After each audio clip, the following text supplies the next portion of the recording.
Hey, rock stars, this is Lidge, and I record these interviews well in advance. And so occasionally when they come out, we sadly lose some people that we really love and some people that are important to us. And so before I do this interview with Greg Norman, who I met at Electrical Audio when I was up there working with Steve Albini in Studio A and Studio B, we've sadly lost Steve recently. And so I want to dedicate this episode to Steve Albini and to his family and friends and to all the folks up at Electrical Audio. Steve was a huge influence on me in my career and many of us. In fact, his interviews here on this podcast are the highest listens of any interview that we have. So I'll include those links as well in the show notes if you want to go check out some of the interviews with Steve after hearing this one with Greg. I hope you enjoy this episode with Greg. We do talk about Steve and Electrical Audio some. This episode is dedicated to you, Steve. Thanks so much for everything you've done for us. Cheers.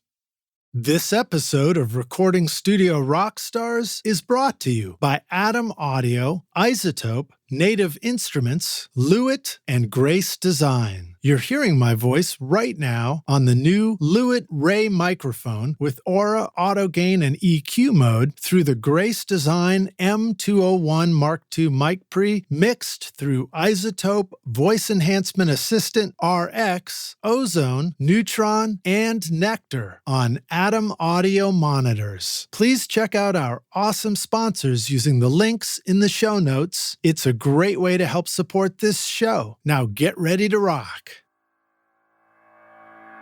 Back to the digital versus analog thing, I've noticed that when drummers are playing with the mindset that we're piecing this together to make a whole song, there's much less intensity and more like going through the motions and less like I'm playing this song, I want to play it as good as I can play it. I want to play it like I want to play it. I want it to be heard. It's sort of like, all right, let me just run through that part like 6 more times and see what we come up with.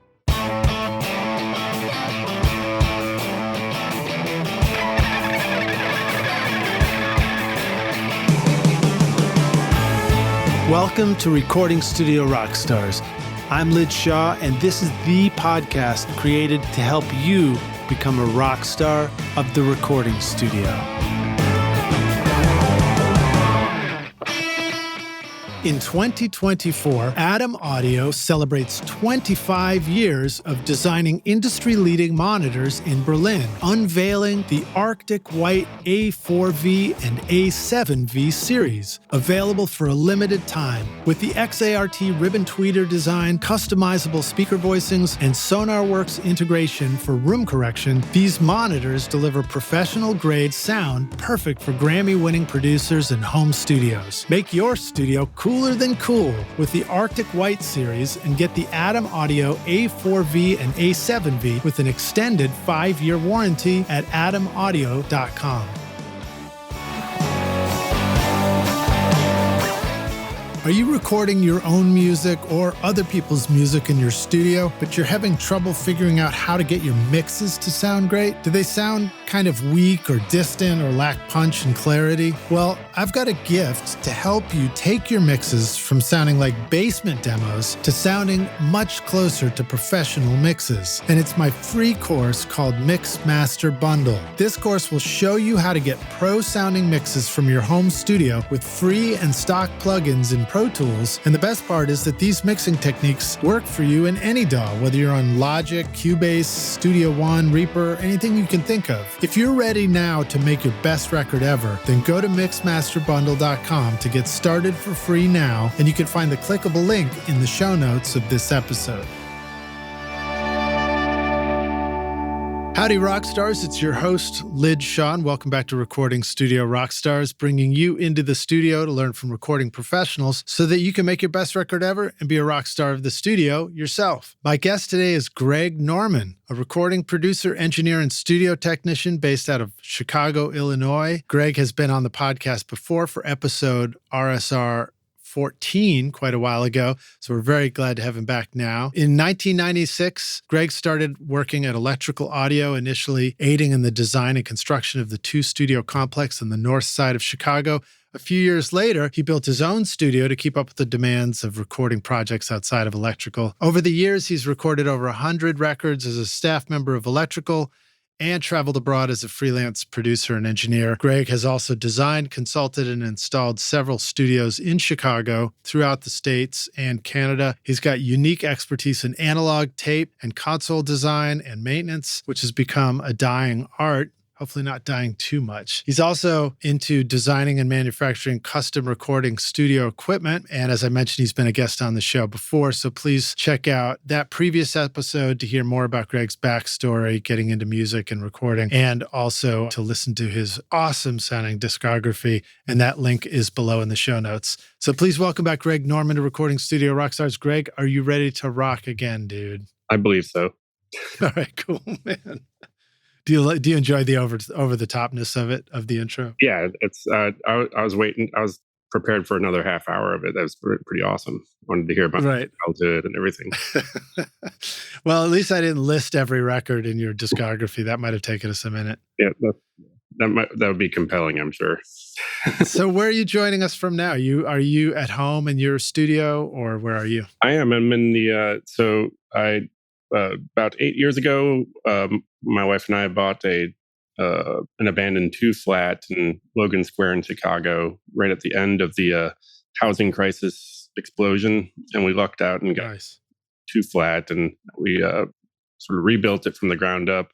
And we live in the top floor apartment and rent out one of the apartments on the first floor. And then in the basement, I'd sort of finished out to be my shop and moved my studio from the south side to that basement. And pretty much all I can do in this new basement is mixing and some light overdubs. And the idea was that, okay, we got this cool building and we're going to be here for a couple of years and then find a new house. And I'm going to set up my new studio in the new house. And that'll be 2 or 3 years. And we've been here about 8 years.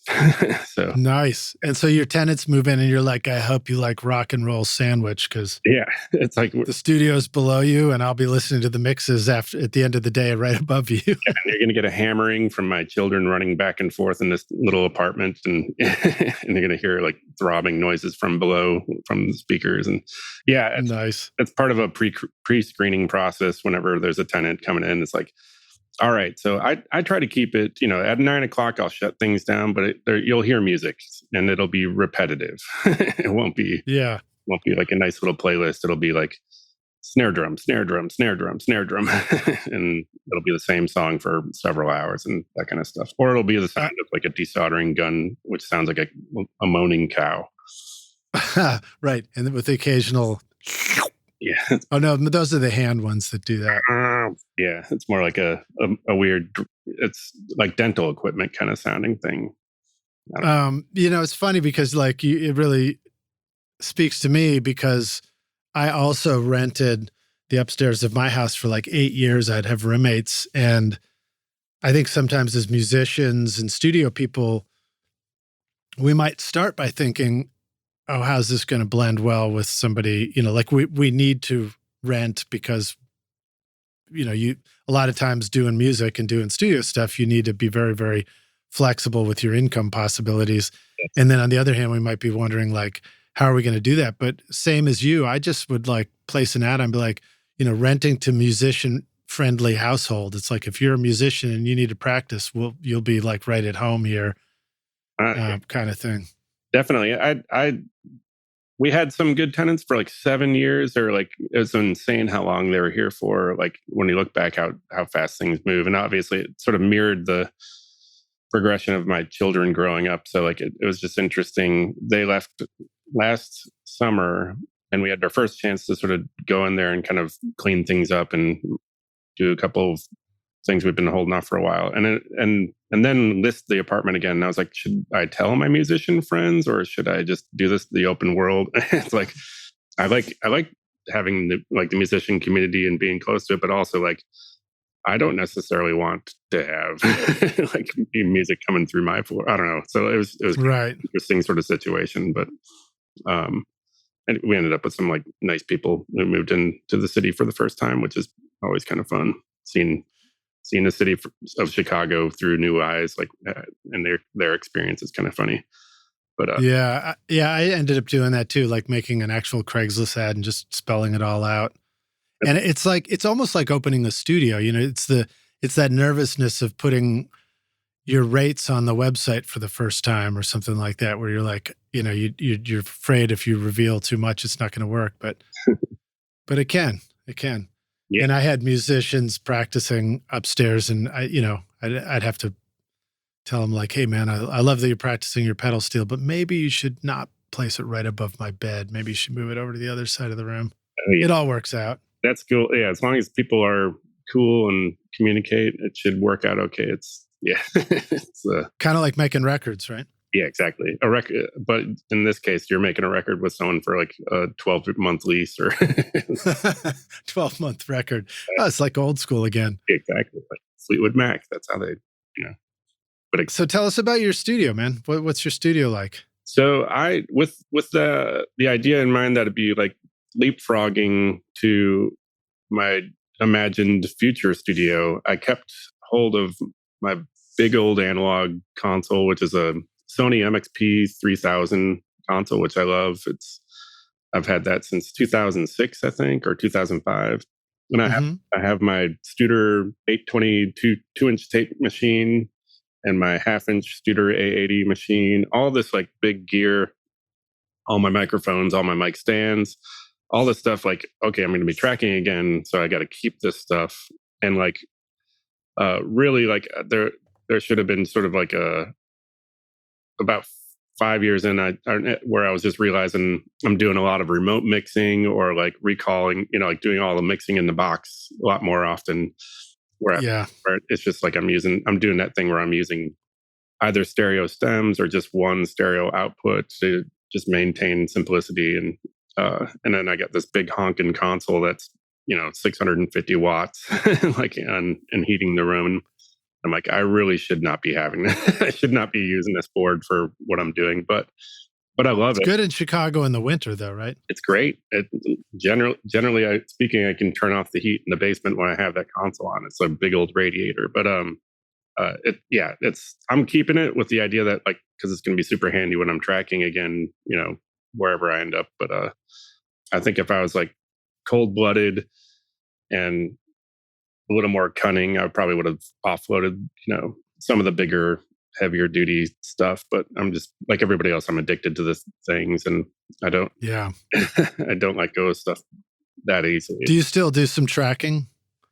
I barely, like, they'll once in a while they'll be like, we'll get done with like a project. My routine lately has been a track at electrical or another studio, and then we'll mix at my place, and usually there's some booger overdubs left over to do. And what I try to do is prioritize, leave all the easy stuff to do at my house or somewhere else, like last on the list. So like by the time we get to my place, or it's just like keyboard overdubs or a little guitar overdub, maybe a couple background vocals, which I can do in like, I've got like a big old closet here full of bedding and just rough and tumble sort of stuff. And that way I sort of like keep it to a minimum. But for the most part, it's like mixing and doing electronic direct in kind of overdubs and that type of creative process. I have a duffel bag in the garage with like 30 stands and all this other stuff that like would be super handy. And when I go recording at other studios, I tend to pack myself a little play kit of microphones and stuff. So I still use these things. It's just sort of like, it's just funny that I still have all this stuff with me. I like the idea of a duffel bag full of mic stands. That's actually as I picture it, that's kind of the perfect, especially if it's like one of those heavy canvas ones that's tough. It's like the perfect carrier for all that stuff, isn't it? Yeah, it's literally my brother's old hockey bag from like the late 80s, early 90s. It's survived like 40 years. It's pretty great. Vintage duffel bag is key. It sounds great.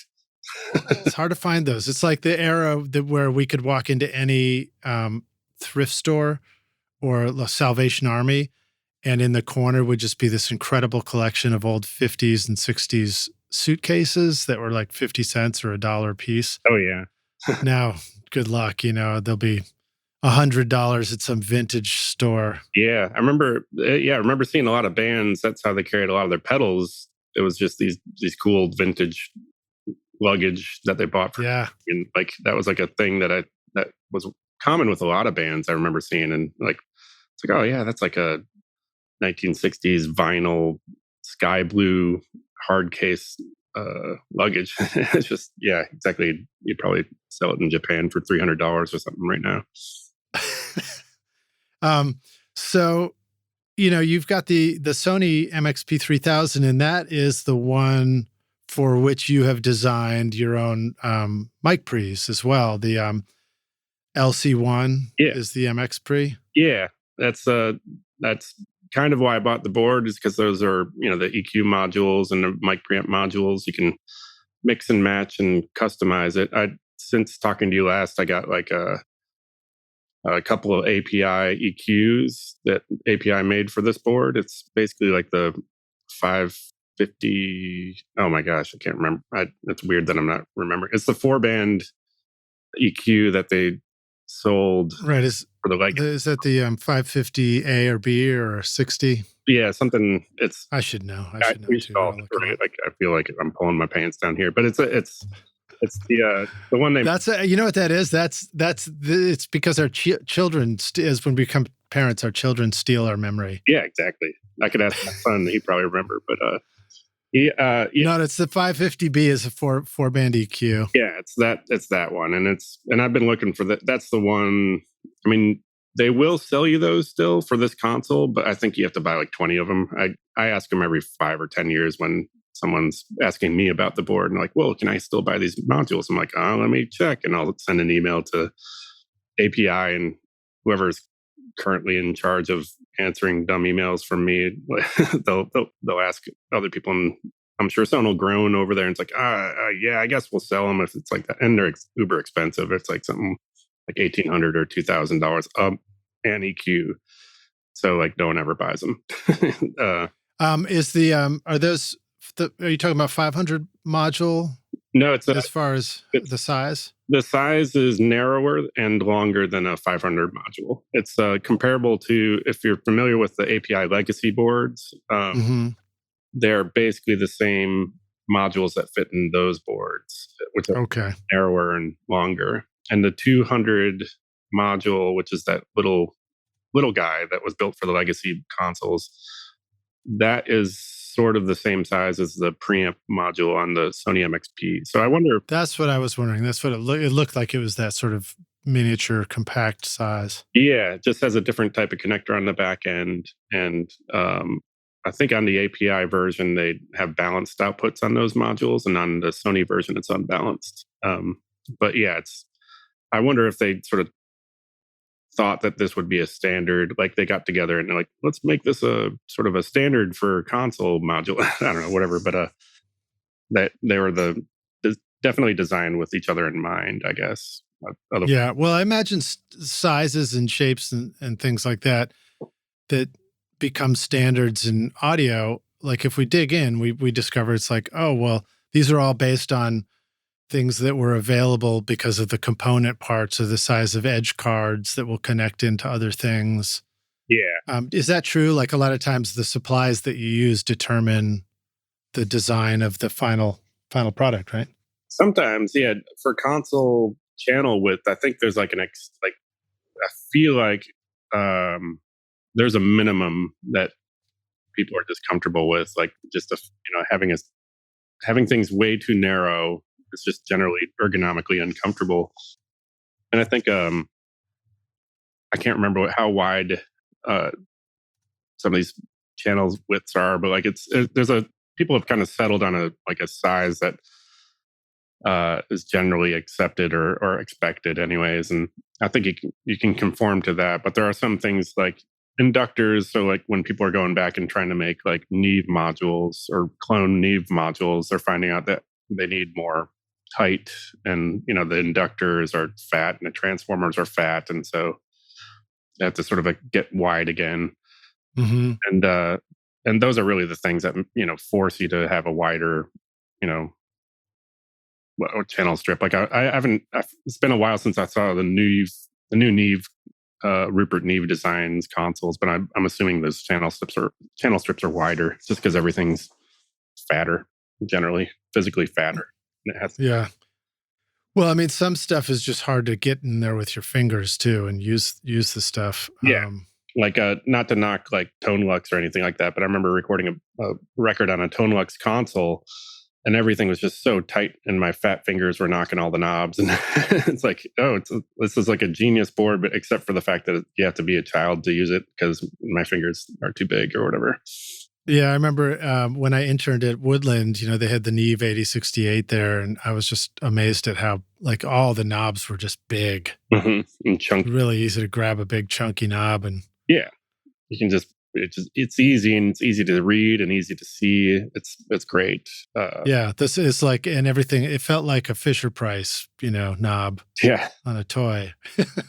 I'm sure that. Great. Yeah, that's probably like a good connection there. It's kind of like the military now. Like I saw some YouTube video of someone taking a tour of a submarine, and like the Navy commander of the submarine was talking about the old way that the pilot would steer the submarine. I don't, if I'm calling them pilot, I don't know what they're called, but and it involved lots of levers and buttons and pedals and all this sort of stuff. And now they just use like a game controller. And so it's just like a smooth transition from like gaming into the Navy and to piloting a like multi-billion-dollar nuclear submarine.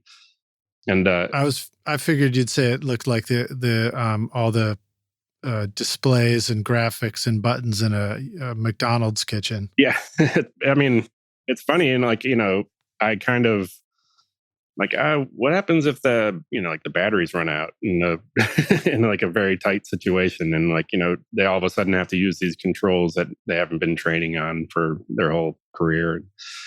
I feel like there's a catering going on. There's a catering to like get people to do things the way they did them as children to get them sort of comfortable, and like sometimes it's good to be like taught a new thing and thrown out of your element, but maybe not in the sense where you're using a knob that's like too small to move. Yeah, that's an interesting topic, the idea of designing things to feel familiar to us as kids. I mean, the studio and music, the more we get of that, the happier we are, because we're just trying to have fun in the studio anyway. Yeah, just getting the lighting and everything. Like, it's funny when you go to some studios where the vibe is really leaned on heavily, and you're just like, I'm kind of in a playroom.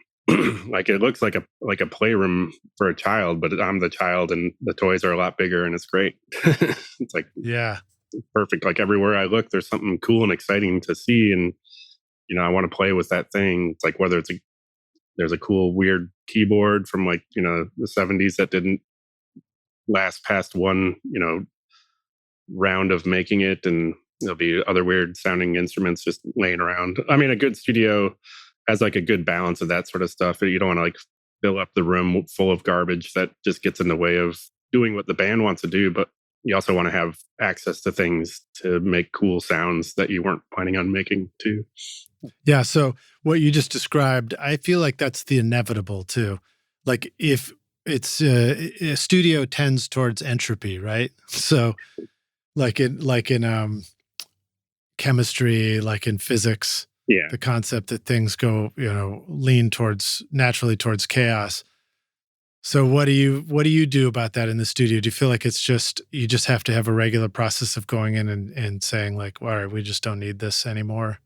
I found that I'm that voice at electrical, and I kind of like, I'm guarded when I have those impulses, thinking like I'm just turning into like an old man who's like complaining about stuff being in the way and like just clutter and stuff. And we, electrical's been there at the, I want to say new location. It's not new at all. It's been there since 96, 97.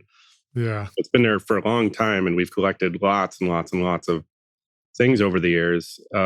Just like, anybody who runs a studio, you always have a friend that's like leaving town, getting a new job, doing this or that, and they leave some second tier instrument that they barely used at your place and say, yeah, you can have it, use it, you probably make more use of it. Right. That kind of thing.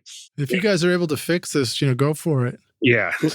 So you just end up with like wall to wall, sort of like single use toys. Like, I had a keyboard at my old studio, my old house. I did this to the current owner of my old house where I had my old studio. There's a keyboard that might have been in a church basement called the Fun Maker, and Hmm. it's a kind of thing that just the left hand you had like a matrix of buttons that were just chords. Yeah, you just hit the button and be like a C sharp. It'd be like a B. Yeah. And then you have the regular keyboard, which you had, you could select 10 different sounds for, and all of them crazy and cool sounding. And it had its own little amplifier that sounded broken up and cool. But, it was one of those overdub makers, at the end of a night kind of thing. Hmm. Just like, we got to find some use for this. And it sounds crazy. It's a cool thing to have, but it's also the size of a console piano, basically like taking up that much space. And, so now Chris Witt, the owner of my house, has that and a couple other things that I trimmed off that fat. But at electrical, I am that person walking around the rooms and seeing there's like no, I have like when there's a lot of clutter, I get like kind of antsy and dizzy at the same time. And I just have, Hmm. nooks where I could place guitar amps, nice clean area for drums, and and when I walk through, we have a lot of guitars, and we have a lot of keyboards and pianos, and our guitars will take up a lot of guitar stands. And like first thing I do is just like, okay, find a new place for these awesome guitars, which I'm kind of rolling my eyes at. Like I literally have no appreciation for fancy guitars. Like I have no, I should give no shits about vintage, wealthy, fancy, collecting, collector's item guitars. And Hmm. we had, just a bunch of nice, cool guitars. But when I walk in and I don't see that, I just see like it's in my way. It's like I see like the band's going to come in, want to put their guitar somewhere, and they're like, Right. Exactly. we have our array of show guitars, which I call them that. They're not really. That's just where they are. We have to put them somewhere. But it looks like we're trying to show off. Like, look at this guitar. That's kind of useful for one little sound, and look at this other guitar. And like we have oddball guitars that aren't like universally, you know, useful, but like they're just cool. And Yeah. I got a bunch of stuff like that too. It's the process also, I think, of accumulating your studio gear in the early stages when you don't have much spending money. And so you're like, you keep picking up $200 items, yeah, yeah, and then one day you're like, oh shit, I got like this, just a giant pile of stuff that's like pretty cool, but not necessarily great all the time. yeah. That's And then later I'm like, you know what? I just want my next guitar. I want just a guitar that's just one really good guitar, or whatever. and then you end up missing some of the other one. Yeah. So I am that person, and like I'll work at the Wilco loft occasionally, where Wilco has Right on. stuff, and that's where they record everything. And Jeff Tweedy and Tom Schnick like record their stuff, and uh, the and that's like the epitome of gear, amps, and pedals everywhere for like rock band kind of stuff. Yeah. Like you can't walk like two steps without trying to avoid stepping on or bumping into or brushing up against like some amazing piece of gear, and also some just cool cheap gear. But yeah, that's kind of the and Mark Greenberg, who sort of like runs the place. He like does an amazing job keeping it organized and keeping it like in a way that makes sense to all of them, which I don't think I could do. I think I'd just be like crushed by the mountain of like organizing that you'd have to deal with in that scenario. But so it's not that crazy, but there is like that tantalizing sort of like, oh, what if I tried that guitar up there? I've never even seen that guitar. Oh, what about that guitar? And then you just sort of spend 2 hours just playing around. It's like Yeah. we still got to record something here. It's like the first three, So if you bring a band in there, you're just like, guys, don't bring any instruments. Like everything's already there. or like put like a curtain in front of all the options and bring the working stuff you have that you like and that you've written, like, yeah, if it depends on the thing, like if it's a session where you have 2 days to do a lot of work, you don't want to be dicking around with all that stuff. But if it's like, Yeah. People who want to do that, then there's no reason not to do that. Go crazy. That's what you're doing it for. Hey, rock stars. Yeah, you. I've got a secret to tell you. Want to know how I get a consistent sound mixing over 1,000 hours of recording studio rock stars? Well, my secret is using Isotope, RX, Ozone, Neutron, Voice Enhancement Assistant, and Nectar to make every episode of this podcast sound great. Right now, you're hearing RX Breath Control, D-Click, D-Clip, DS, Deplosive, Voice Denoise, Ozone Multiband Compression, Neutron EQ, VEA, and Limiting, all from Isotope. Use the secret code ROCK10 to get 10% off or pick up the new Trash Light along with many of the other free cool plugins over at isotope.com.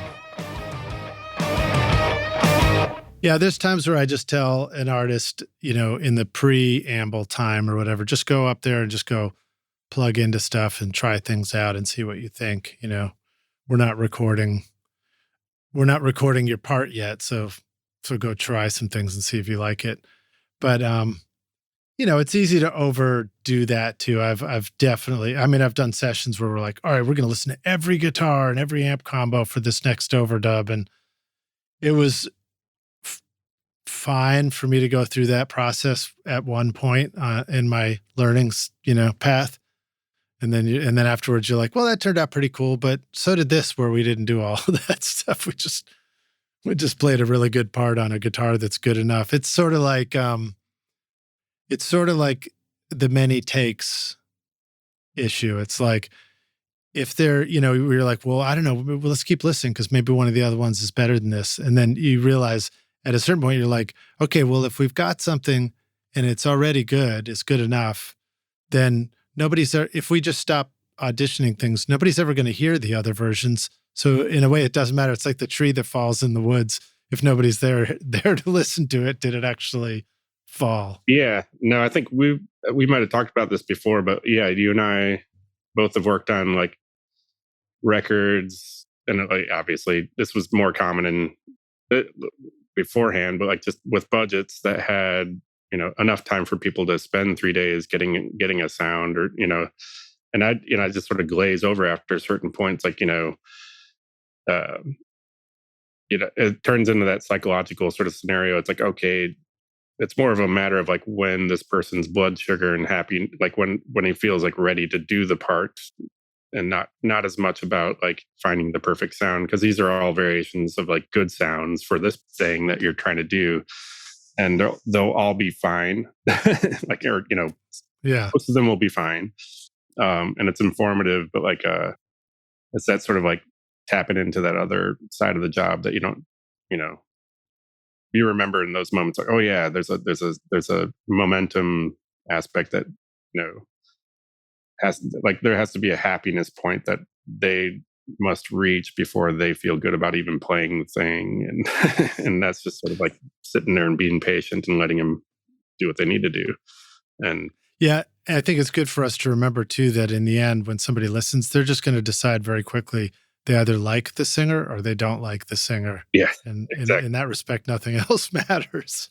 There's that, I forget where I heard this, but like there's that process of decision making choices, and the example of like trying to pick a movie to watch on Netflix was given, and how people will waste like a half an hour just flipping through, like trying to choose what to watch. And the idea was you have a limit of 10 things, 10 options. So the first 10 options that come across like the table, you stop right there. Even though there's like hundreds more, you stop after 10 and just pick the best one out of those 10, and be satisfied with that's going to be good.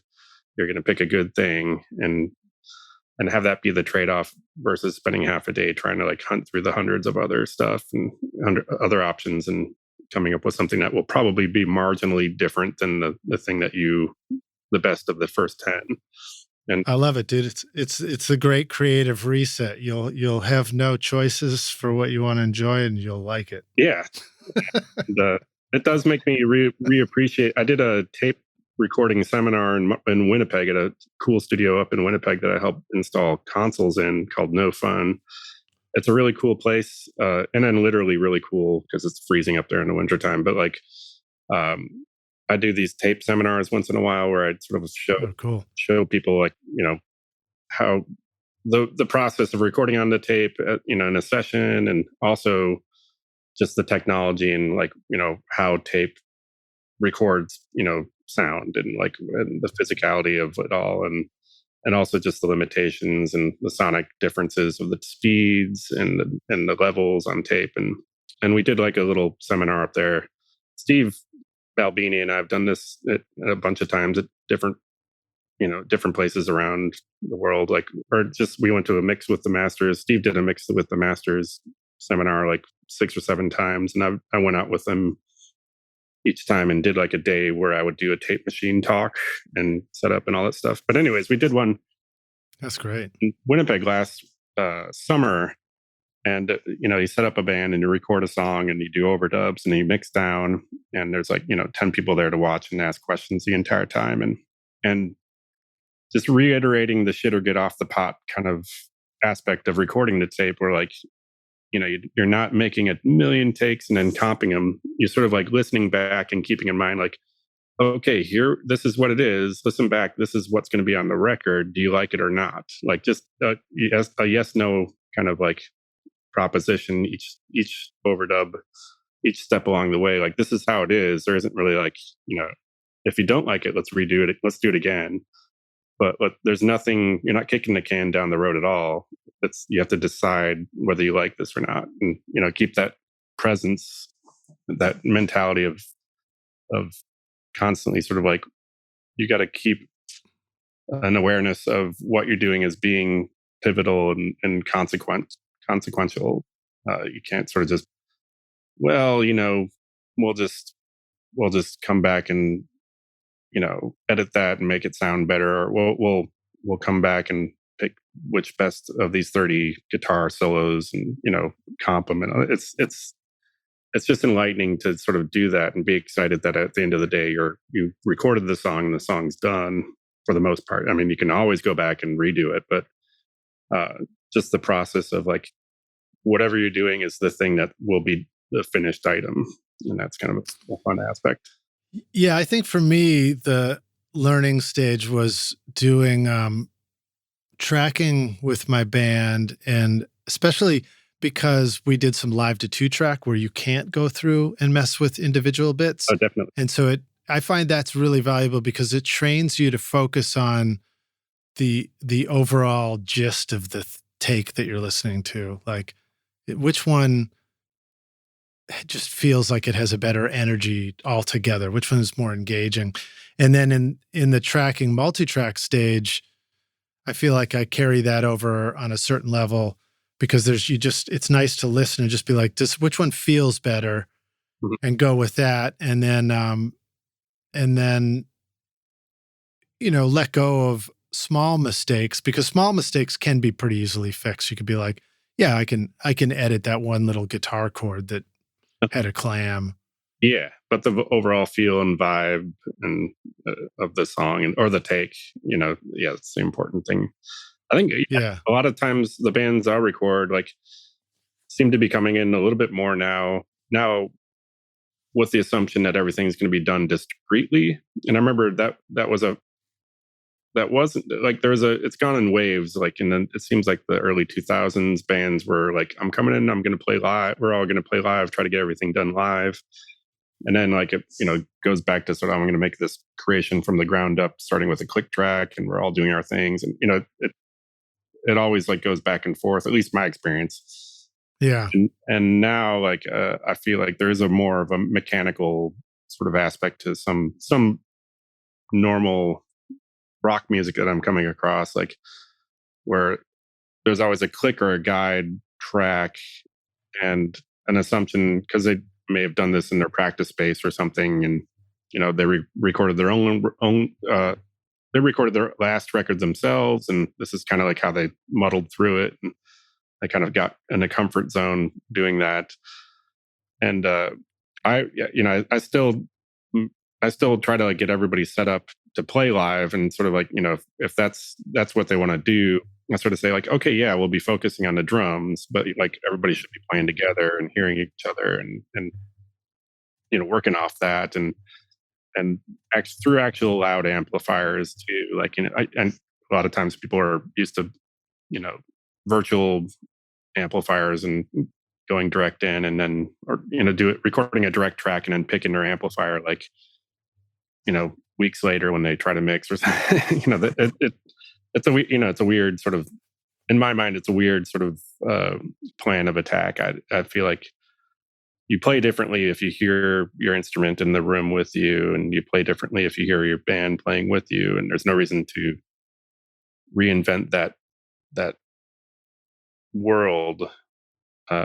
If you're comfortable playing as a band together in your practice space, like you should try to capture that. I feel like, even if you're trying to do all sorts of fun, crazy stuff in a studio, but I feel like the core rhythm section, the band, feels best when it's a band that is naturally playing together, and and they're used to playing with each other. They're not like assembled in the studio. If it's a band that is used to playing together, I feel like that's the best way to get them down. And so most of the time when they set up and play live, even though they're like, okay, this is just for the drums, half the time everything else is keeper takes too, because they just end up getting in the zone and playing as a band. And, yeah, well, it's there's stuff that happens, like you play your guitar differently when you're playing along with the band than you do when you're overdubbing at times. And sometimes these are good things to discover. Like sometimes you get to the overdub and you're like, oh, I can play this far more carefully, or, and that could be a good thing, or, you can add precision where you were sloppy. Yeah. But other times it's, it can be the reverse. It could be like the natural kind of thing you did had the right energy and just, gelled with the band, and it's missing when you try and make it perfect as an overdub. Yeah. Like just my main thing is like rhythm, or, just like timing and rhythm. Like, even when people squonk a note and trip up, and you kind of hear them giddy up to get to the downbeat, that almost turns into a cool thing that you wouldn't have gotten if you're sitting there like on a chair, like hovering over like your pedal board in the control room, like meticulously hitting every note, like, just right. Like it's the stuff that you like when you listen to a live recording, where it's like there's like a clam, but the clam sort of like, hits a drone note that's kind of weird but cool sounding, and you never would have planned to do that, and you never would have allowed that to be on the record if you're sitting there punching in your guitar. Like, it'd be the type of thing that in the room you'd be like, oh, that sounds cool, but let me go ahead and just like fix that real quick, because I don't know if I want that. No matter what style of music you make, Native Instruments gives your studio all the instruments you need. From drums, loops, and beats to the coolest synthesizers, realistic strings, guitar amps, and futuristic synth pads. I love to record real bands in my studio, but then I mix it up with cool sounds from Contact, Massive X, Super 8, Battery, Guitar Rig, and Hybrid Keys, for example, to make my music way more exciting and interesting. Use the coupon code ROCK10 for 10% off, or download the free gifts waiting for you, like the awesome new Jacob Collier Audience Choir, or Complete Start, featuring 2,000 sounds and 6 gigs of free samples at nativeinstruments.com.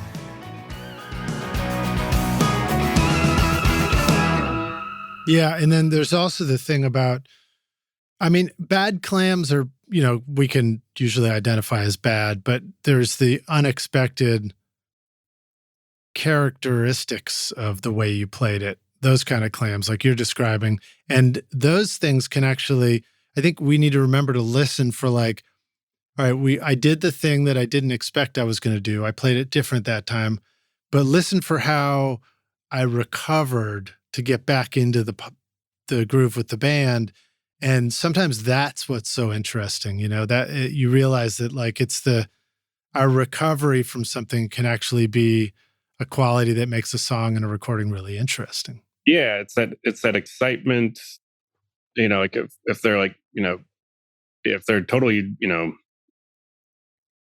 like zoned out and into it, and yeah, I kind of liken it to a singer, you know, cracking their voice cracking when they're hitting like a hard note or like a hard moment in a song, and like you can hear the excitement and how hard it is, and it sort of elevates that moment in the song, and like sure you could go back and hit, punch it in and hit that note cleanly, but like I feel like it doesn't like transmit that excitement as well as just hearing the person be excited and their voice crack.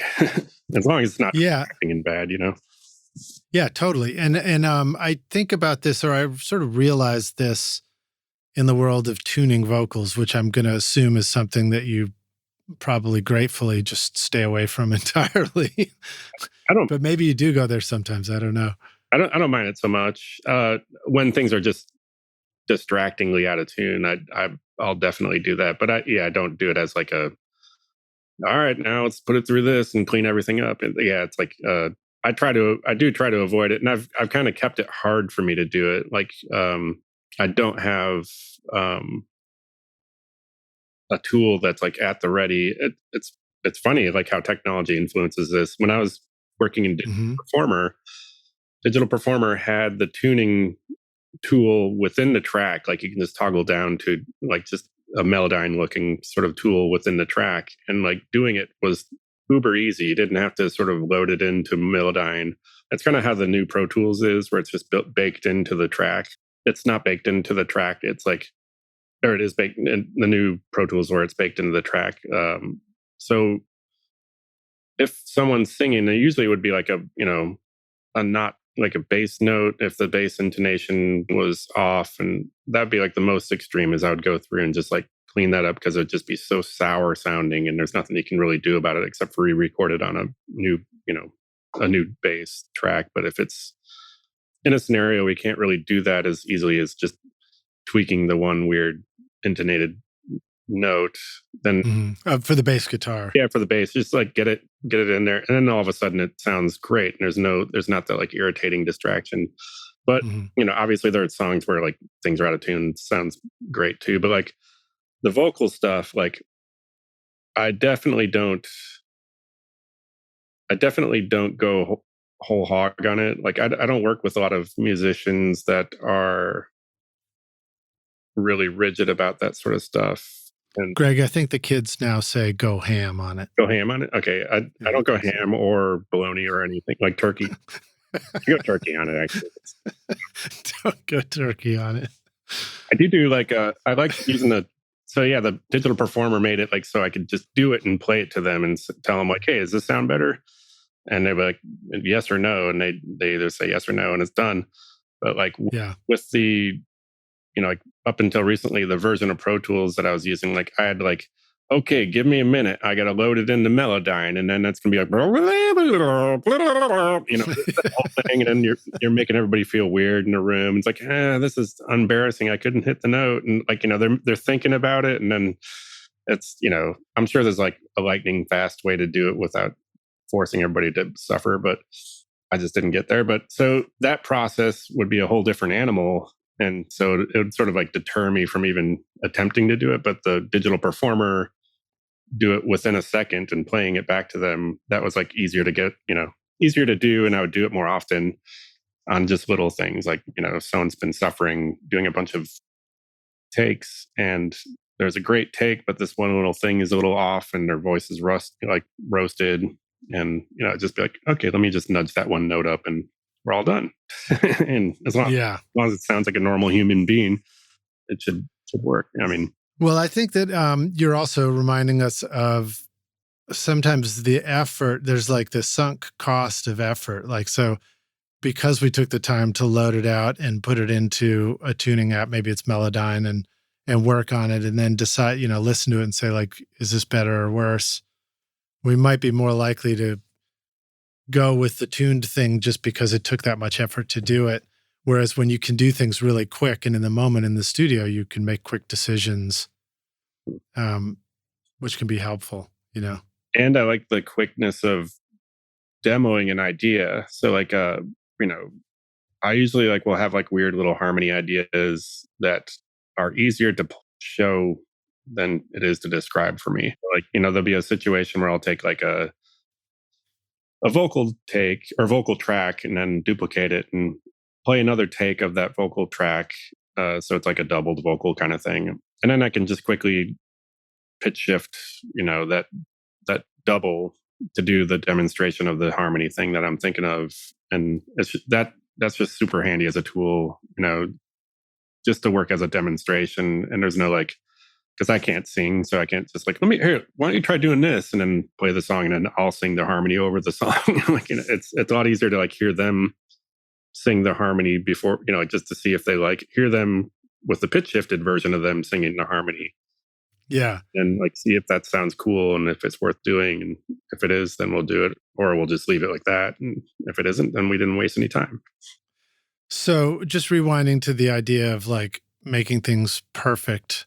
What I noticed when getting into and learning how to tune vocals was that a very tuned vocal, I began to notice that it can actually remove the energy and excitement and interest from a track in a way that makes a lot of sense to me. In other words, it's easy to just be like, oh, it's too perfect, it's not cool.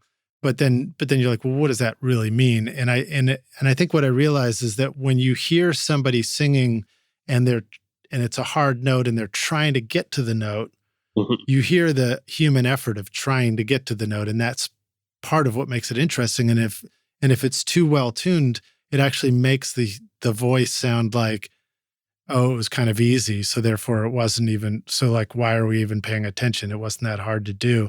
And rewinding that to what you said about the overdub process, I think that probably applies to the band and the music and all the instruments too. It's like when things are so carefully put together and perfect, maybe they just don't sound like anybody really had to do any work to get there. And so is it even interesting? Yeah, I've noticed that with a lot of like I'll get like references for newer bands that are very, very mathy and intricate. Like, it'll be like a rock band setup, but everything, just really complicated sort of mathy music. And I'll listen to it, and they're just there will be, I can hear auto tuning just of the instruments, and then I'll hear like this sort of this hyper compression that I don't know if I just associate with like some plugins that are really good at what they're designed to do, where they just like transparently compress things to the point where you can't hear that thrashing effect, but it does make every note sort of like have the same intensity. And there's a lot of consistency there, and the virtuosity is kind of lost, and it sounds kind of like sort of like a MIDI synthesized sort of arrangement. And right. And but I can tell it's a real person playing guitar, because there'll be like a live version of the song and the guy's playing, or the person's playing the guitar.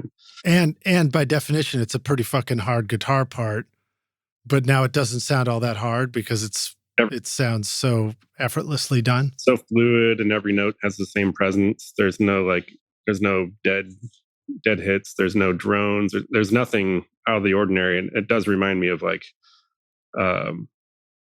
late 90s or mid 90s sci-fi MIDI compositions that would be on like Star Trek The Next Generation, or some right. some TV show where it's just like a MIDI arrangement, and it's like, we're not even versus the original Star Trek soundtrack, which was really somebody trying to play the fucking the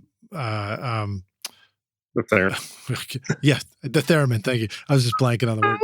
And just like singing that, like just that screechy like insanity that Star Trek, exactly. And to talk about a hard instrument to play, the theremin. Yeah, and it's funny too, because that's kind of what your voice is, and it's amazing that people can pitch their voices. As I'm talking monotone, it's amazing that people can pitch their voices so as well as they can. Because if you tried using some other part of your body to do that, like you kind of see how hard that is. Like it's kind of funny, like you can't make your hand, which you think you have total control over, you can't make your hand be perfect, precise pitch easily. Whereas like if, for most people, they can hear and sort of imitate a pitch with their voice. Hmm. I don't know. Obviously, it's human beings been doing it for several hundred years. Human beings. Whatever We've been doing this for several hundred years. We've only been recently recording it though. Ancient Greeks. So that was like 180 years ago. Ancient Greece. I don't remember. I don't know. I don't like math.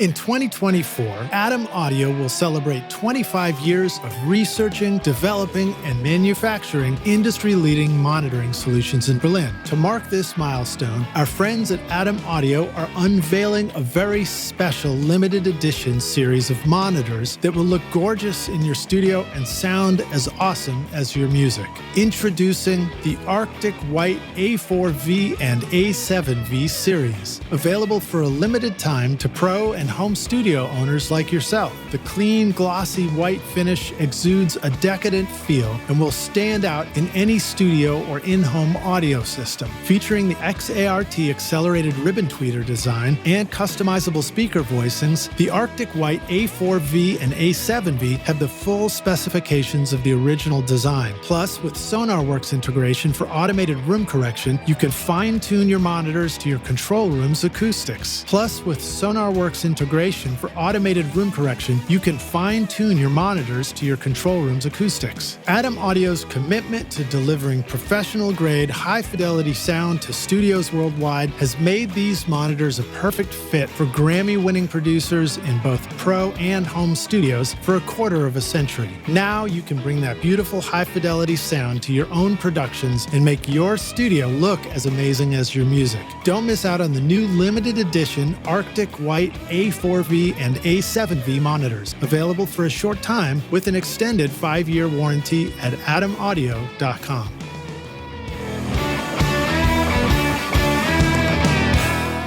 I am super impressed with iZotope Ozone. I've been mastering many of my records recently, and Ozone makes it so easy to get a fantastic sound. The built-in mastering assistant helps by measuring the mix and suggesting all the settings needed for a professionally mastered result based on the genre and EQ curve of your choice. You can even reference a specific song if you want. Using simple yet sophisticated modules like Clarity, Impact, Low-End Focus, Stabilizer, Imager, Exciter, and Spectral Shaping, along with powerful dynamic EQ, compression, and limiting, you simply adjust the settings to your own taste and it sounds incredible. And the magic of master rebalance means that you can reach into your mix at the mastering stage and manipulate the vocal, bass, and drums. Amazing. My bandmates are pretty demanding of my mixes, but now when I send off the masters for approval, the band absolutely loves the way our records sound thanks to iZotope and Ozone. Use the code ROCK10 to get 10% off Ozone or other tools like RX and Voice Enhancement Assistant, or grab any of the cool free plugins like the new Trash Light over at iZotope.com. Hey, Rockstars, welcome back. We're here for the jam session. My guest today is Greg Norman, joining us from his studio, Normaphone, I think, up in Chicago. Greg, you ready to jam? Sure. I've got the crappy name of Studio Greg Studios, which I thought was... Studio Greg Studios? Yeah, I did that on purpose. I remember how I would read all these like crazy studio names and I'd be like, I'm not going to be the person that has like Excelsior Studios or Nimrad or, like that, whatever. So I thought of the dumbest name I could think of and it sort of stuck. Which one? Normaphone? Studio Greg Studios. Studio Greg Studios. So, so let me ask this. What is a Normaphone other than a single bell saxophone? That thing is awesome. A Normaphone is actually like a brass instrument, a valved brass instrument that's shaped like a saxophone. And I still want one. I haven't been able to buy one, but they're out there somewhere. Is it about as hard to play as a theremin? I bet, because the leverage is all off. If you play like a trumpet or a trombone, you're sort of pressing against your lips, in a linear way. And this thing, you're sort of like holding it like a saxophone and sort of like wedging it against your, I don't know. I've never tried it. So I'm excited for the moment when I'm like 73 years old and I can start smoking cigarettes and doing heroin and playing this thing. Do whatever you want. I have no responsibilities. I'll be in a home. Everybody else around me will be playing video games because that's our generation. When we retire, they'll just be playing video games probably. You can, at that point, you can order the butt phone, which hasn't been invented yet. Yeah, I'm not going to hold my breath for that one, but but I feel like there'll be a time when I'm 70 and I've just started my heroin injection. Started my lighting a pack of cigarettes, which costs like $80 a piece or something like that, or a cigarette. Will you actually use a lit pack of cigarettes to light the other pack of cigarettes? Oh yeah, with the plastic included. And you lit that with a $100 bill rolled up? Yeah, exactly. And then I'll just say out loud, like, where's my normophone? Or can I have a normophone? And then somehow a machine will give me a normophone right away. And then I'll play it for like 5 minutes and get really mad and throw it in a corner. And it'll be on a pile of other normophones, like in the corner. I like that.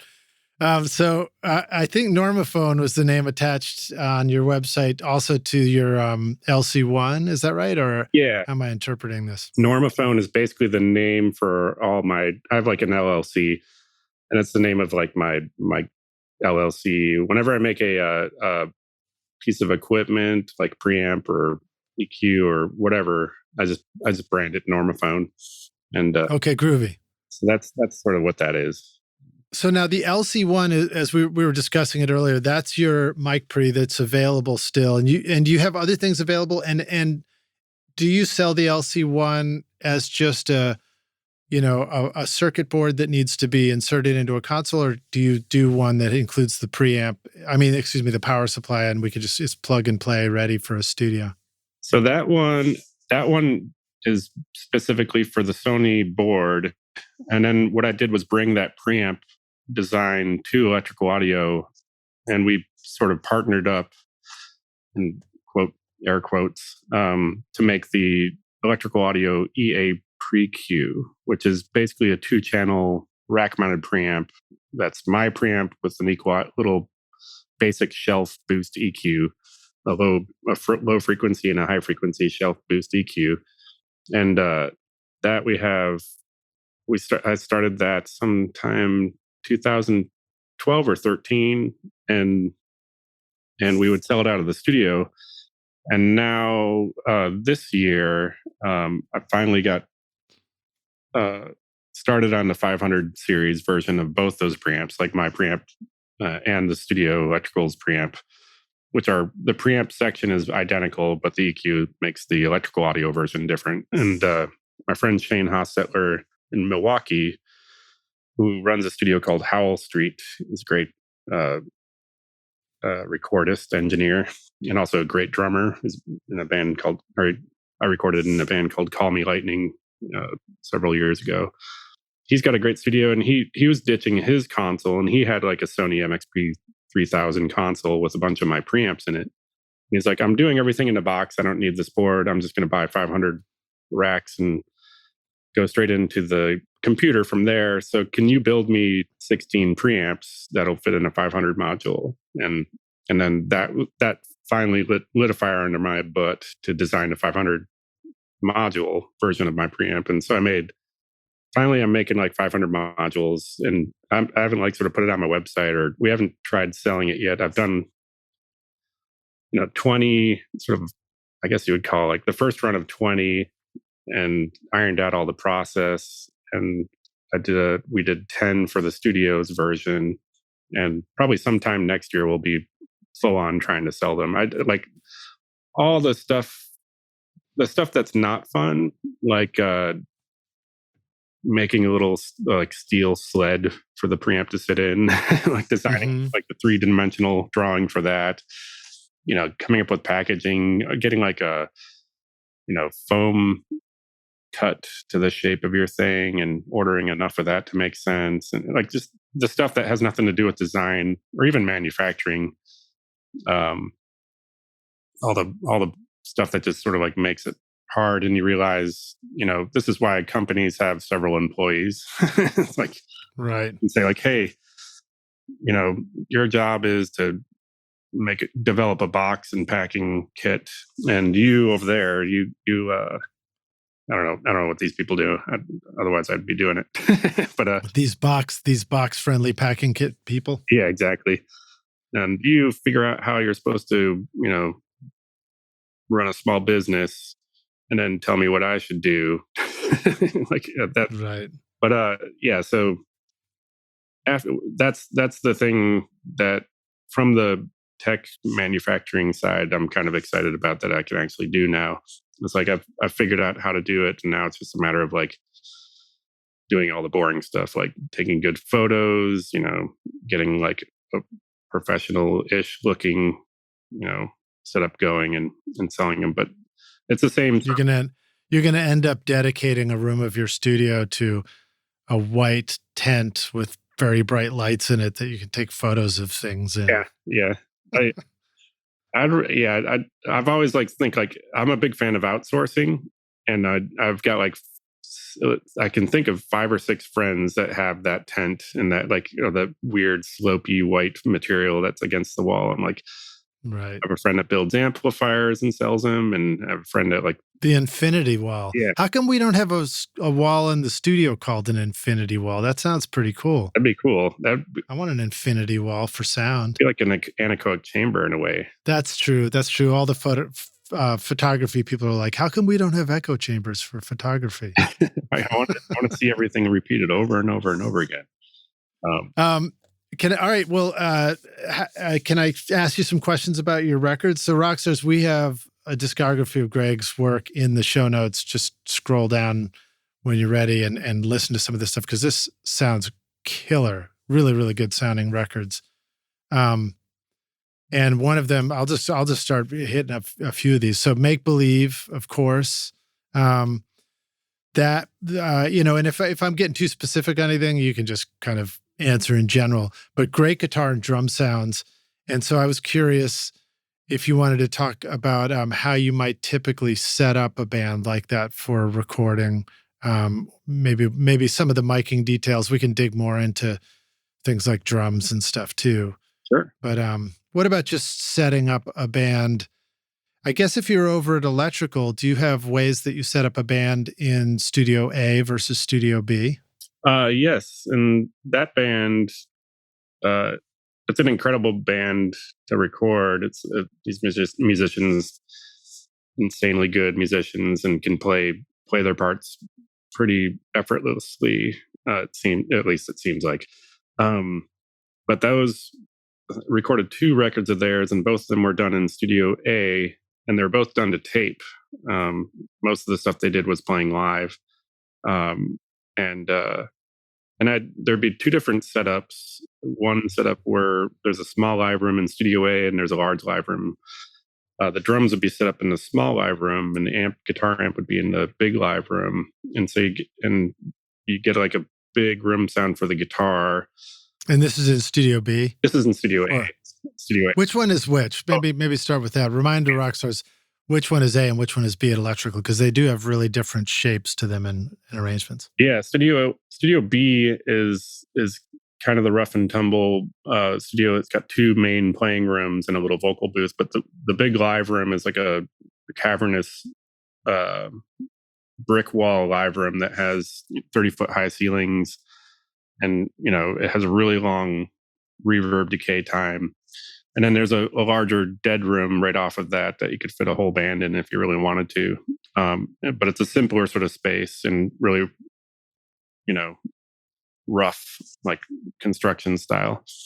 Yeah, and you run up the stairs to get to the control room, which is above the dead room, right? Correct. Yeah, the control room sitting above the dead room and overlooking the big live room from the second floor. And what's the console in that room again? That is a heavily upgraded, but not. It's like a modified and upgraded Neotech Series 2, which the modifications were a lot more sort of about improving reliability and then adding a sort of a fader flip option so you can kind of record in a more traditional inline fashion. And, it's probably the best set Neotech Series 2 console out there. But it's very bare bones, kind of straight and clean kind of console. And yeah, that's the board in Studio B. And then in Studio A is like the larger, sort of more flexible of the two studios. It's got a lot more square footage, three decent size, playing spaces, one big 30 by 25 foot trapezoid, roughly, live room. And that's filled with tons of gear and pianos. So you break up all the sort of the liveness is kind of, it's got a long reverb time, but it's a darker kind of reverb because of the makeup of the walls. It's a different type of brick. It's made of adobe brick, which is kind of the size of a, I used to say VCR, but people don't really know what those look like anymore, do they? Like it's a toaster. Is it bigger or better? Wait, no, people would always compare things to a bread box, and then everybody's like, wait, what the hell is a bread box? Yeah, exactly. It's the size of half a lightly filled backpack. I don't know. It's a big brick. Big ass bricks. Not as big as a cinder block, but big bricks. Tall, but thicker. So it'll be about 10 inches deep, the wall. And the bricks are irregular in shape and size. So basically the wall is not resonant. Like you could... interesting. A cinder block wall, you could hit on one side with a hammer and need to hear it clear as a bell on the other side. And this, because it's kind of made of mud and irregular size, it just thuds against the wall and it doesn't transmit as... Yeah. And that was like the basic gist of like all the rooms are separated with these adobe brick walls, and we were going to leave it exposed and see what it sounded like. And if we didn't like the way it sounded, we'd build out in front of it. But we just like... So let me ask you this question, because you were involved in this construction too, and I'll clarify something based on what you just said. So Rockstars, when Greg says the bricks are different sizes, I think sometimes the first image we conjure up is, oh, so it's like a diffused wall surface, and that's not accurate. It does have the look of a consistent brick wall surface, but what you pointed out is great, because I'd never considered that before, that the wall, the physicality of the wall itself doesn't have a resonance, because each size of the brick is different and the buildup, and that means that sound doesn't transfer through the wall at a particular resonant frequency, which does happen with a pane of glass, for example. Yeah, and it does happen with cinder block or CMU type bricks, and it's because they're all made from the same form, which is identical, and so each brick has a similar size. And you typically would fill cinder block walls with sand to try to dampen that a little bit. Mm-hmm. It doesn't work that great, but... Right. And then I guess the next part of my question is, when you do a double wall construction with drywall and wood frames, you learn about things like, oh, you better get acoustic sealant and caulk every crack and crevice, mm-hmm. so that sound doesn't transfer through the small gaps and things like that. Do you have to think like that with the Adobe construction as well? And was there anything specific about making sure there weren't any cracks for sound to get through? Yeah, you want to make sure things are basically watertight in theory. The bricks are so wide and you use so much mortar that like it sort of fills in a lot of those gaps. Okay. And like I said, just because they're made from mud originally, it's kind of, if you did take a hammer and whack it with a hammer, you'd break a chunk off. It's like that porous and that soft, like as far as... So don't do that when you go to electrical Rockstars. Keep your hammers... No hammers allowed. Exactly. Or pickaxes. But it still does shake. So like, we did build a gap between the walls. We could have, in retrospect, I wish we made a larger gap, because like that air gap is so strong when like in designing like isolation from one room to the other, like that's really the biggest, easiest, cheapest benefit or return on investment or whatever you call it. Like if you have a double wall of any make, the more air gap you have, the better. It's like, yeah. You could build like a super expensive brick wall, and fill it with sand and do all this sort of stuff, but it may not it won't have the same sort of isolation qualities of like a cheap stud, two cheap stud walls with like a 12-inch gap between them. And Yeah. And when in doubt, Rockstars, consider turning that air gap into a hallway or a storage area in your studio, because that can be, you get the double whammy of a huge air gap for massive isolation, but it's not wasted space. yeah, and it's also a good place to hide plumbing and ductwork and all that sort of stuff, as long as it's not mechanically tying the walls together. Right. I learned that like when we were building electrical, I was kind of just starting and I was just watching and learning and everything, and learned a lot doing that. And when I built my studio in my old house, I had to like make pennies go as far as possible. And so I like just building that room within a room I had 2 playing rooms in that studio. There's a, pseudo live room for drums and a dead room that was a room within a room in that basement. And building that room within a room and testing that sort of method out, like it was really educational on how well that can work if you do it right. And how I'd be down there with a metal band playing, and I'd have 3 roaring, deafening amplifiers in that dead room, and I'd shut the the $200 Menards hardcore door on one side, and then shut the other hardcore door in the control room side. And when I did that, it was like barely audible in this crappy basement studio. And I've been in $1 million studios that don't have that isolation, just for whatever reason. Like shit happens and you have to, plans change and someone has to run something somewhere else, and that puts a big penetration through a wall, and all of a sudden your 120 dB isolation turns into 65 or something like that. But I had the luxury of building this place myself, and I didn't have to accommodate someone's, lighting scheme or or somebody else's idea.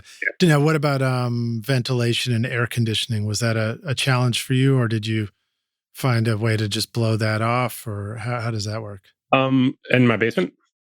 Yeah. In the basement, that's when I discovered the wonders of like split air conditioner. AC split mini splits were just becoming the thing to do in the US. And I bought like an early Mitsubishi mini air conditioner. And it was like, I did this when I built a studio in the basement for one of the original Blue Man Group guys. He was a drummer named Jeff Quay. He's an amazingly awesome guy. But he built I built him a studio in his basement for him to rehearse and record in. And he was already sold on buying this mini split thing. I can't remember why.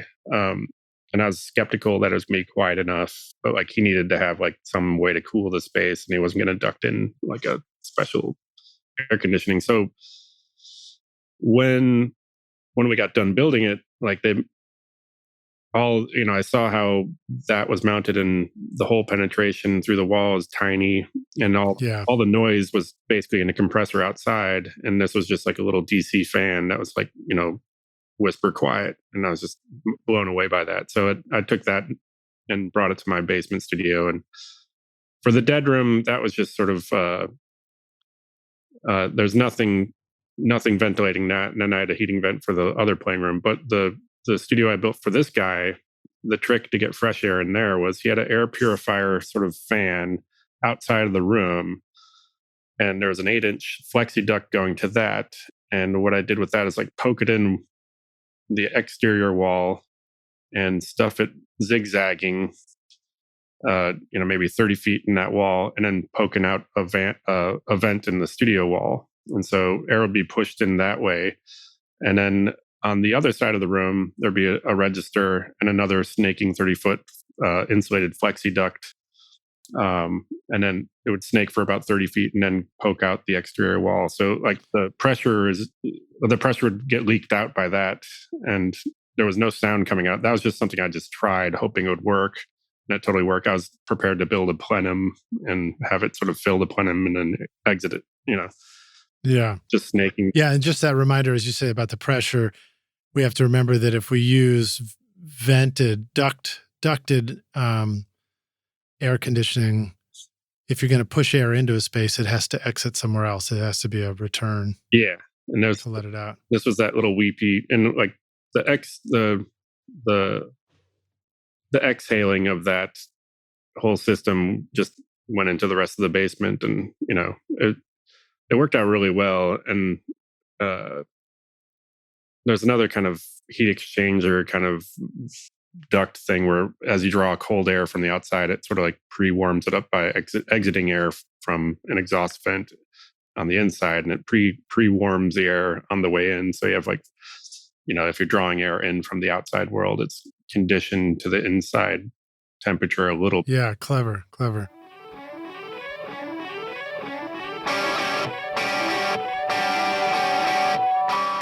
What do songwriters, music producers, DJs, EDM, TV, and film composers all have in common with you and me? We all crave captivating sounds that elevate our music to the next level. That's why Native Instruments is your ultimate creative companion, offering a vast library of sounds for your studio. Whether you're crafting hip-hop beats, indie pop melodies, classic rock anthems, serene meditation tracks, pulsating dance floor hits, or intricate orchestral compositions, Native Instruments' complete bundle has you covered. From drums, loops, and beats to dynamic synths, lifelike strings, and vintage instruments like electric bass, guitars, and keys. The possibilities are endless. Use the coupon code ROCK10 for 10% off, or download the free gifts waiting for you, like the awesome new Jacob Collier Audience Choir and Complete Start, featuring 2,000 sounds and 6 gigs of samples over at nativeinstruments.com.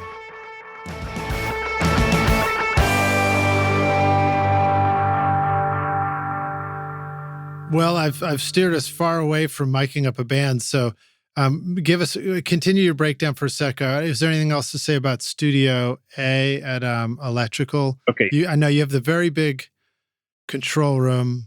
There's Alcatraz, which is the dead room, Kentucky, which is the middle room, and then center field is the very big room. Yeah. And Kentucky and center field have the adobe walls. Yeah. So for the Make Believe band, I had the guitarist out in the big live room, and I put a little brick on the sustain pedal of the piano and just sort of mic'd up the soundboard of the piano.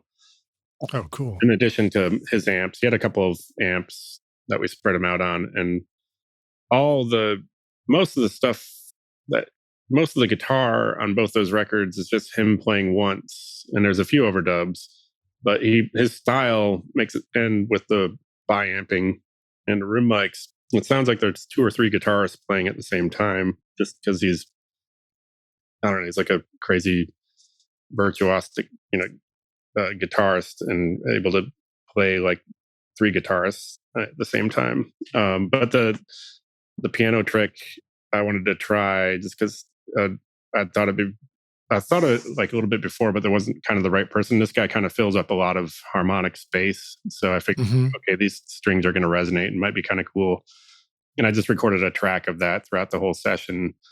And very occasionally, like, just at the end of a tight end of a song, I just bring those tracks up, and you'd hear like a sort of like a hum, like almost like a computer starting up sort of sound from it, just like ringing. The chimes. Yeah.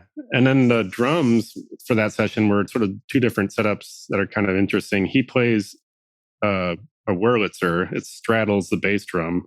It just hovers right over the bass drum, and he plays Wurlitzer while playing drums. So, oh wow! If you hear electric piano, that's him playing while he's playing drums, and that goes to a separate amplifier. And we set him up in the Kentucky room, and you can kind of hear on the songs where there's like a decent sort of like normal room sound. That's him in the Kentucky room. And then for a couple other songs, we would set him up in the Alcatraz, the dead room, and then keep the door open. It's right next to the Kentucky room, the small live room. We'd have the door wide open, and he'd be playing, and I'd have a couple of room mics in the Kentucky room to be kind of a reverb chamber for his drums that are in the dead room.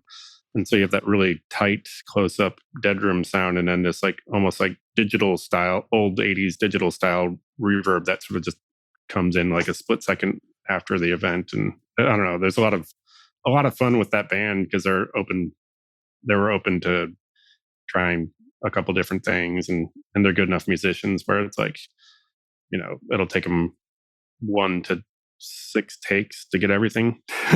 And Yeah, I have a similar thing in my place. So I have the dead room, which opens to the big. I like to. So just to give credit where credit's due, when I built my studio, I was like, dude, you can't just call it the live room and the dead room and the big room and the small room. Like, you got to be cool, like Electrical Audio and Greg and Steve, and give the rooms names. So I ended up calling my dead room the phone booth, the live room the gallery, and then there's the loft, and the kitchen is the other ISO room because it's actually a kitchen. So that's the best I could do. But if I record drums in the phone booth, I did the same thing. I mic'd up the drums, and I was like, oh, what happens if I just open the doors to the gallery and put have a couple of room mics in there? And it was amazing. I was like, holy shit, that really, like, you can just turn those mics on and off, and it goes from totally dead drum sound to sound of drums in a room. Yeah, it's kind of nice. Really, really remarkable combo. And it has a quality to it that can't, you could spend hours and hours and hours and hours scrolling through settings on a reverb to try to get, but like, it's one of those things. It's like, is this good or is it not good? And you decide, pretty quickly if it's good or not good. And, and usually, did you find that you needed to move your live room, your Kentucky mics around for like phase? No, not polarity against the drums or anything? Not really. Once you're like, beyond that sort of 15 or 20 feet, you have like that natural sort of delay, that sort of satisfying, 15 to 25 millisecond delayed slap kind of thing. Mm-hmm. And then, not much bass energy. He was playing drums facing like from the narrow part of the dead room to the wide part of the dead room. It's kind of it wasn't facing into the doorway. So like the sound had to travel around the corner and get into the Kentucky room. So it wasn't like he was facing right out the door. And there wasn't much bass energy making it out there to get in conflict phase wise with the, the source, kick drum or whatever, toms. Speaking of bass, does this band have a bass player? Yes. And he's like, he like plants the notes like strategically, like right with it's almost like him and the drums are the same entity. He's very, very melodic and very simple and effective, kind of Bobby Berg. He's, an old Chicago amazing bass player and guitarist too, I think. But like, it's bass, guitar, drums, and vocals only. Like the vocalist Tim Kinsella is just doing vocals, he's not playing any other instrument in this band. They broke up like a while ago, but right after they made a record with you. Yeah, probably. Yeah. Right after working with me, the band broke up.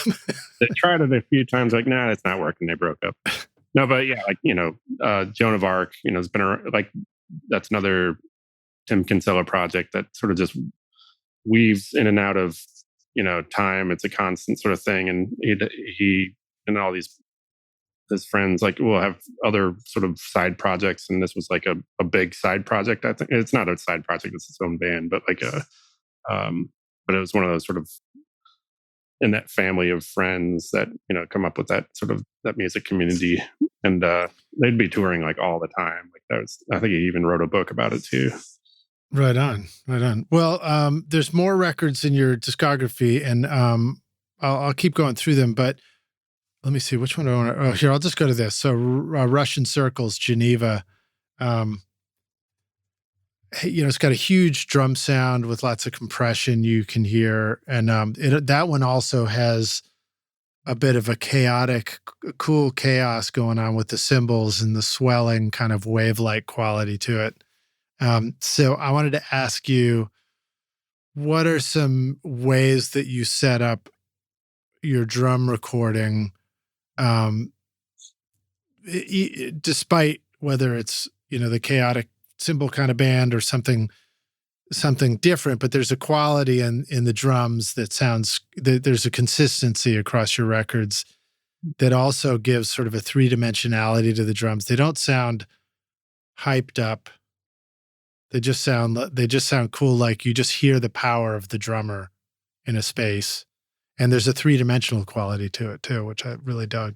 Yeah, that's like for that album, he was set up in the big live room, center field in Studio A, and that was an example of an album that was, I think, we did things a little bit more separate. Like they set up and track together playing live, but like we were focusing on getting the drums down. So like that was kind of the focus, and that frees you up a little bit to like use again the other rooms and other spaces. So for him, I know that like there's always a chance that we'll have to get really close up and there's a lot of like intricate hi-hat parts, and so I'd mic the hi-hat, which normally I wouldn't do, and mic other moments, make sure all the cymbals can be like heard really well, not do like the ballpark kind of miking where if he doesn't hit a thing hard enough it doesn't get heard. It's like there's always a chance that like something will need to get like turned up later on, so I make sure I capture everything. And then it would just be for that, it'd just be like a set of overhead mics, a mono kind of in front of the drum kit kind of compressed mic, which at that time would have been either like a ribbon or a condenser that had a lot of mid-range but not a lot of extreme top end. What would be an example? What's a condenser that comes to mind when you think of that? Like a Sony C37P, which is a pretty dull sounding microphone compared to other. Yeah. It's got like decent low mids and like it doesn't hype the top end in the modern sort of condenser way, and it's great for that sort of stuff. And have you found an equivalent in a modern mic?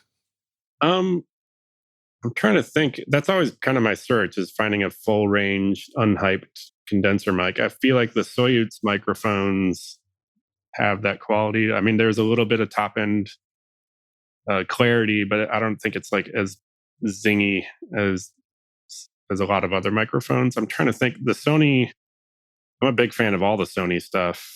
I wish they still made the C48. I would have bought like as many as I could find if I knew they were going to discontinue that one. That's like the most versatile mic in my mind. But they do sell the C38, which is another. I think the C38B is probably the closest thing to that quality where it's not hyped and they got a good thick low end.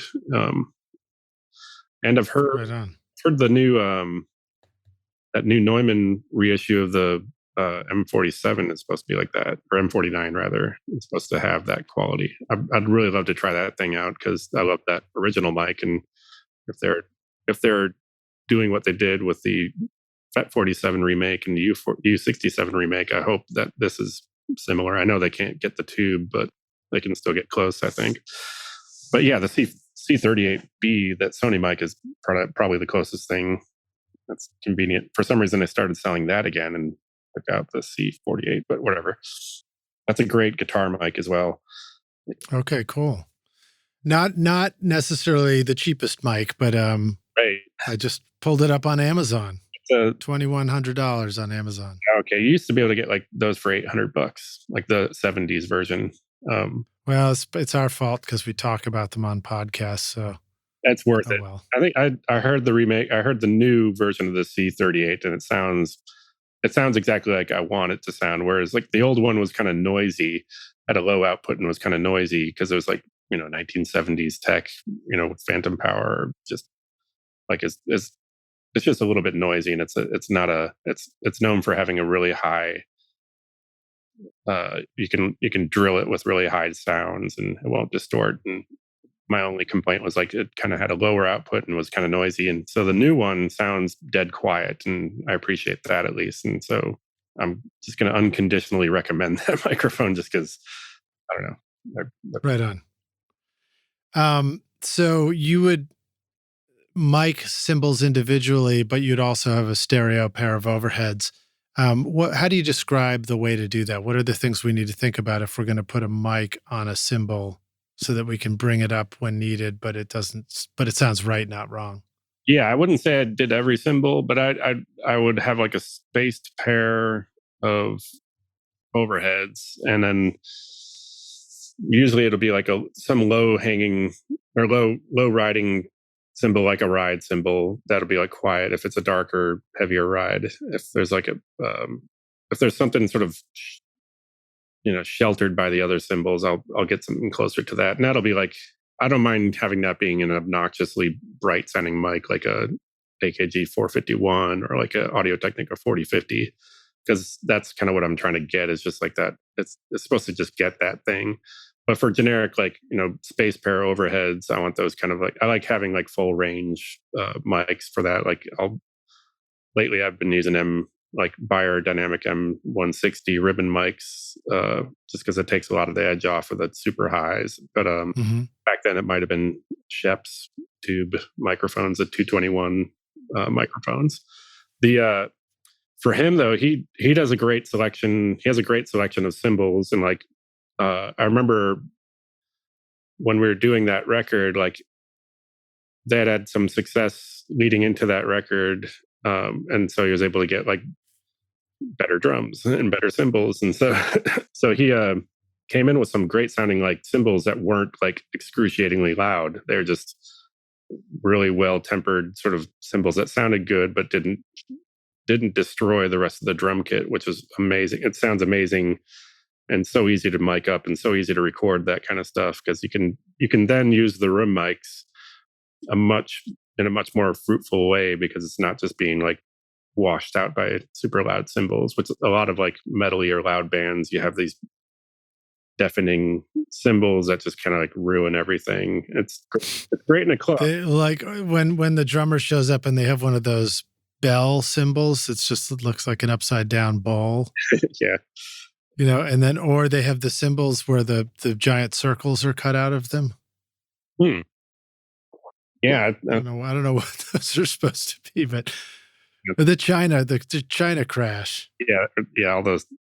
But even just like the uber loud crash, so it's just, it's geared for a live drum kit. So like you have your, you're playing a club, and you got like your close mics on the kit part, and then the cymbals just project on their own. And that's a really good point to remind us of why that exists. And when we do run into the drummer in our studio and we're struggling with cymbals, you make a great point, which is the reason why those cymbals are so damn loud is because they need to be on stage, because they have to carry through the room on their own. Whereas, like you said, the drums on a stage kit are mic'd up and going through the huge PA speakers, and getting all that extra boost. So it's perhaps designed to accumulate in the audience seat, sounding like it makes sense.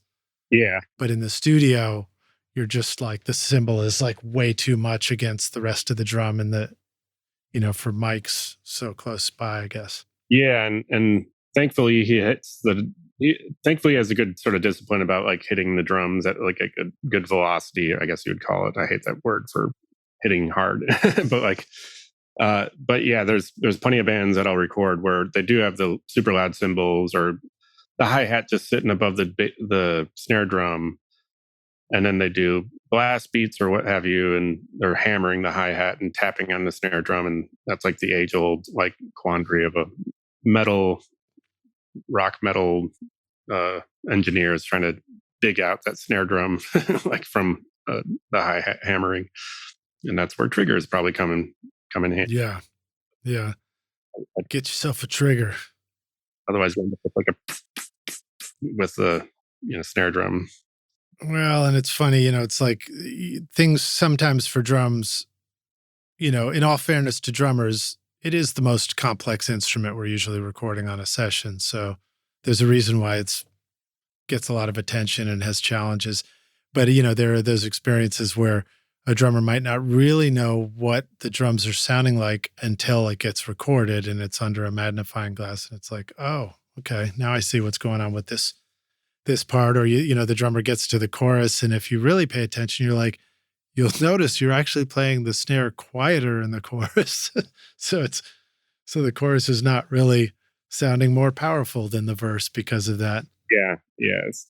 And back to the digital versus analog thing again, like I've noticed that when drummers are playing with the mindset that we're piecing this together to make a whole song, there's much less intensity and like, and you know, it feels like more like going through the motions and less like I'm playing this song. I want to play it as good as I can play it. I want to play it like I want to play it. I want it to be heard. It's sort of like more like, all right, let me just run through that part like 6 more times to see what we come up with. And it's not like they've been playing the song and then like passionately playing the final chorus, because they played the whole song leading into the chorus. And that's like a thing, a thing that no one ever thought about 20 years ago. It's just like, of course you're playing the whole song. You're going to get to that point and you know where you are in that point.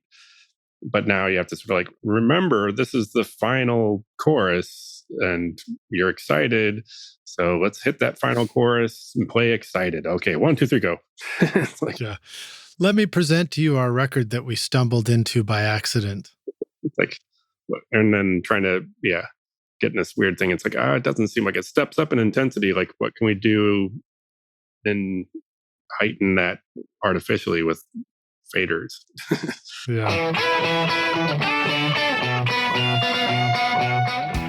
Do you ever feel like the time that you've spent watching YouTube videos, trying out mix tricks, and tweaking version after version of your mixes has gotten you nowhere? Have you been looking for a simple, straightforward, step-by-step process for creating a pro mix that won't take you years to learn? What if you could have a Grammy-winning mix engineer who understood all your mixing struggles and could coach you through them? If you struggle with any of these questions, then the Ultimate Mixing Masterclass is just for you. Now you can discover the proven step-by-step mix system from Grammy-winning mixer Craig Alvin for consistently creating a pro-quality mix from your home studio that will sound amazing everywhere. Listen to this quote from one of our students, David. Quote, "Absolutely the most informative and helpful block of information and mentoring on the mix process that I've ever been a part of. That was like sitting behind a mix engineer for years, watching and picking up tips along the way, but condensed into a 6 to 7 hour session." Close quote. Look, I'm so confident that this will take your mixes to the next level that if you can't get a killer mix within 30 days, I'll give you a full refund, no questions asked. So if you're ready to take your mixes to Grammy-winning quality, then go to ultimatemixingmasterclass.com and start now by checking out the free preview of the Ultimate Snare Mixing Trick. And I'll see you at the front row table of the Grammys. Cheers. Okay, so Godspeed You, Black Emperor, Luciferian Towers. Deep, deep low end on that track. Talk a little bit about capturing deep lows in a band like that. How does using a console help, or is it or not be necessary with extension of frequencies in a recording? So that's a tricky band just because there are 2 bass players, 2 drummers, 3 guitarists, and a violinist who They didn't have the heart to kick anybody out. it's just a snowball that accumulated people over the years. No, it's basically been like that their whole lives and or their whole career, plus or minus a few people. But so right, because if they were born with 2 drums and 2 bass, I mean, that would just be in the Guinness Book of World Records. Yeah, that'd be kind of cool. I'd like to see that picture. I'm sure we could see that picture actually with the AI stuff. But that's right. Yeah, but so there's two bass players and there's like a big marching band kick drum, bass drum, and then a normal rock band kick drum. And they're all sort of competing for space. And then, a couple of the guitars are also pretty low down there, like low, mid, heavy guitar sort of parts. And it's a super struggle to carve out a space for everybody and have the right moments be heard. And that's kind of the key. It's there's like 4 people in that band that record music themselves, and A couple of them own a studio up in Montreal, and another person used to have a studio, now lives in Germany. So there's kind of a lot of cooks in the kitchen with that band. And I think part of the deal with me recording them or anyone else recording them is to have a sort of like a objective, undisconnected person help with some of the, you know, decision making, and sort of like picking and choosing what seems to be like the moment to feature. And I think that's otherwise I think it might just be like a slugfest, like, trying to be heard. Everybody's doing something all the time almost, especially in some of the thicker moments in these songs. And So the mix really is a helpful part of the process. yeah, so that's really, there's only two speakers that all eight of them have to come out of. And Right, because you're not mixing in Atmos yet. no, and hopefully I won't have to, although it'd be kind of fun, but especially with that band. But yeah, so on some of the thicker stuff that, there's always like some sort of feature that you can sort of pull out. And I don't know if it's intentional or not, but like, you sort of draw your attention draws to a moment, and you pull out these sounds that someone's making that seems kind of interesting for like a little bit of a moment, and then have that hand off to another sound that someone else is doing, but all at the same time it's all throbbing through. And so sometimes there's an upright bass playing along with the electric bass, and the two are different, but yeah, they're occupying that same land. And it's just a careful, you just have to like, I don't know, a lot of it I kind of make it up as I go on the fly. I don't have like a process to sort of excavate. It's just sort of, okay, this is too much. Who's what are we trying to hear right at this moment? And we're trying to hear both these basses, but you can't like pan them left and right. Because maybe there's like a like constant thing happening on one bass, and then a pokey thing on another bass, and then things start to lean one side or the other, which kind of bothers me, especially with low end. Hmm. I love panning and everything, but when something's like just grinding low end happening on like one ear, that can get kind of fatiguing. Right. So it sounds like when presented with a band that risks, too much at once, the process sometimes could be useful to just let the band do its thing, and then, give yourself a little bit of space to sort through it in the mix. And that is the right way to do a process like that. Yeah, so one of the records was like basically a 45-minute long song, and as they're playing, I'm making mental notes of things that I find attractive of these specific moments. And it's all like everybody's contributing something, in these dense moments. And like it's kind of like when you go in an airplane. For me, when I go on an airplane and there's the white wash of the jet sound, and you're like half Hmm. asleep, and your brain starts sort of almost playing songs automatically, like in that jet wash white noise, and you almost don't have to like think about a song. It's sort of playing automatically to you. I like when I listen to those sort of like, and I've done a few records where it's onslaught of sound. uh, I kind of, my brain sort of finds a thing that I really like, and then it's just a challenge to not feature that thing too much. And Right. like I said, like hand it off to something else, like at a moment where that other thing starts to come into its own sort of like, evolve into its own cool sound. And it's usually, Yeah, you sort of have to create your own dynamic. yeah, it's you sort of, you create motion. They're doing their own sort of motion, and swells and developing ideas. But there's also a way to make that translate on the record where it's not completely static, where you're just like, you're set up live and you're recording it live. Yeah. Or And that's not a one brick at a time kind of session either. That's the band playing together. yeah, the band's playing together, and there'll be moments where like, we'll do overdubs for sure, but like it's for the most, like the core of everything is the band playing together. And then some people might like punch in a mistake here or there, but when we set up, everybody's in basically the same space with some amplifiers, you know, with a little bit of isolation just for the sake of like, you know, being able to control sounds a little better, but not isolate for the intent of like replacing everything. Right, treating it almost more like an ensemble, like a string section or something where you need to. So then the room mics is an important part of getting the right sound. Yeah, so like that's a tricky thing because you have five, no, six amplifiers because the violin goes through a pedal board and out another amplifier. So it's like six amplifiers filling that space, and and then the drums, and it's a trick to kind of like face things the right direction and have some baffles so that like there's a nice balance of, you know, things in the room mics, and get the drums in a place. In the studio we recorded at for that one, can't remember.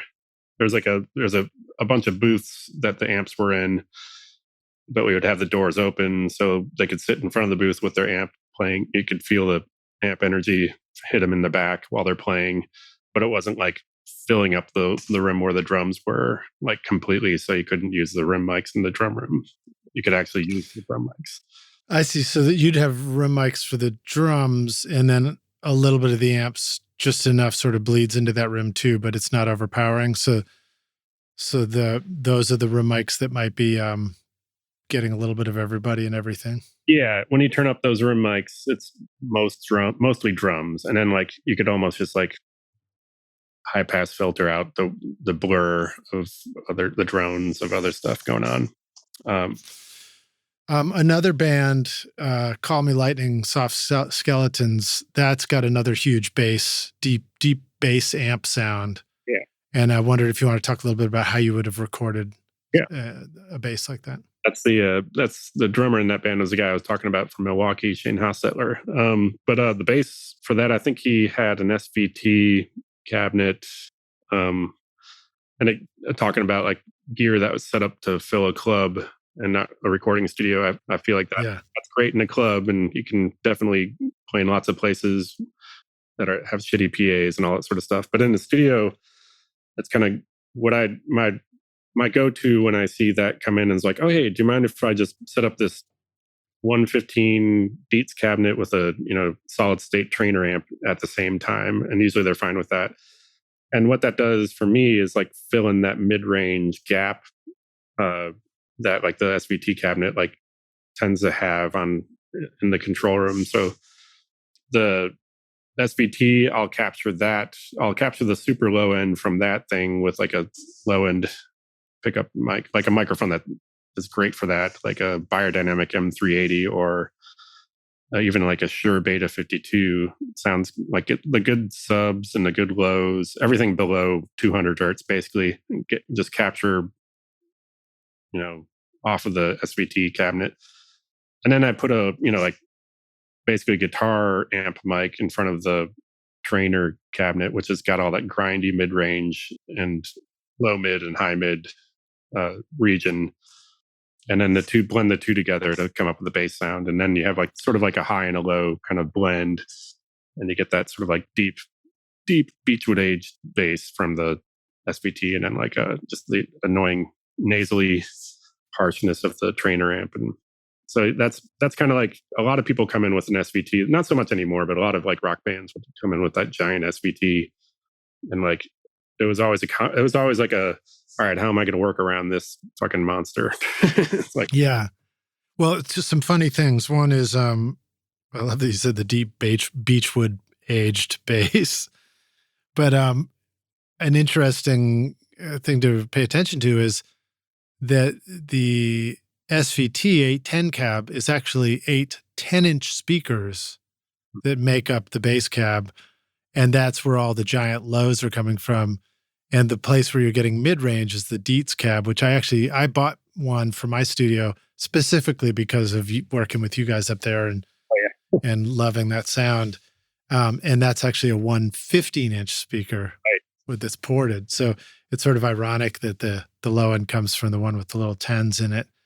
But so when you set up the mid-range Dietz cab with the trainer thing, Obviously we're not going to have the matched thing in this. We might have our own version of all this stuff in our studios, but I think we can understand what it's like to have a bass player come in and want to crank up their amp the way they do it normal. Like, this is what I usually do. And sometimes you don't want to have to, sometimes you don't want to try and convince the musician to do something they don't normally do. It's like, sure, do your thing that you're comfortable with, but you also want to add what you need. So maybe you run it to something else. With the Dietz cab and the trainer, do you specifically try not to have much low end come out of that bass cab? No, I set it up kind of like, it's kind of like the improv thing. Yes, and we can put this other amp here. I try to get the full range trainer, 15-inch speaker setup going as if that's kind of his only bass rig. Okay, all right. So it'll be like low end will be coming out of that. That's like that EV15L speaker just has a great kind of, in my mind, rock bass presentation. So it's got the lows and the mids and the highs. And I'll set up full range, and I'll usually shove a microphone that I love for guitar amps, like a Beyerdynamic M88, which is one of my favorite mics for guitar amps. It doesn't have a lot of low end, but it gets a lot of that mid range and upper mid range.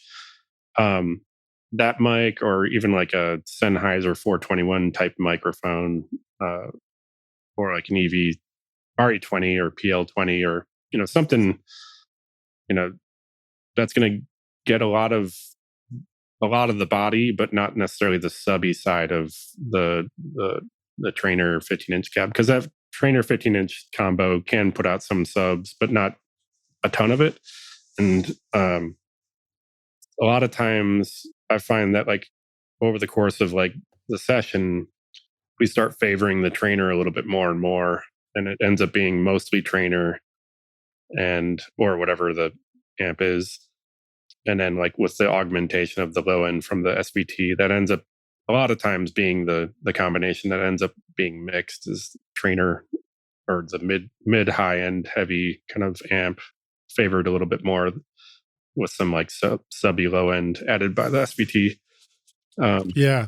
It's like sneaking the training wheels off your kid's bike slowly, one little bit at a time.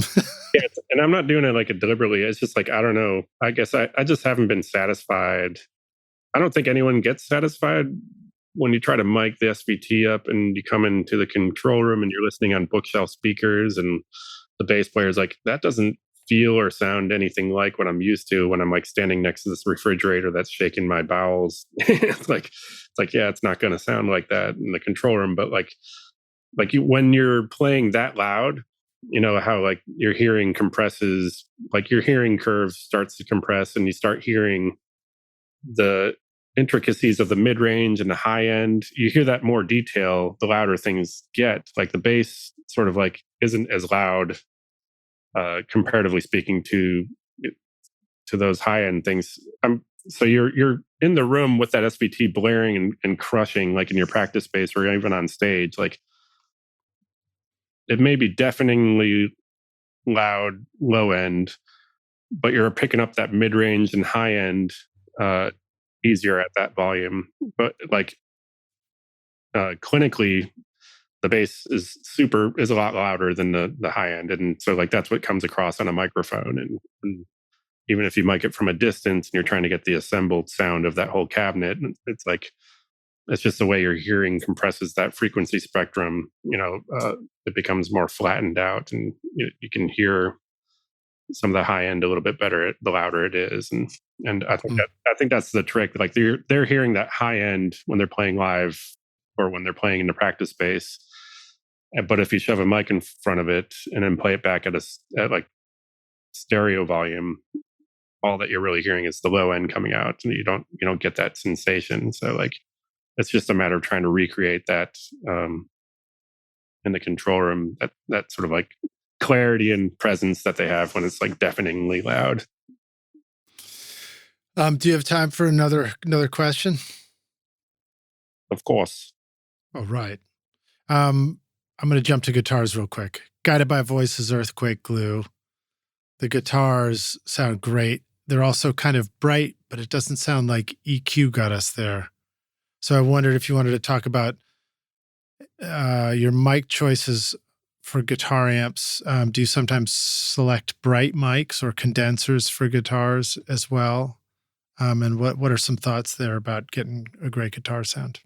I found the more guitars there are, the less full range I like to get them. So like if people are just like, if you're in a crowded space and you're fighting for attention, uh,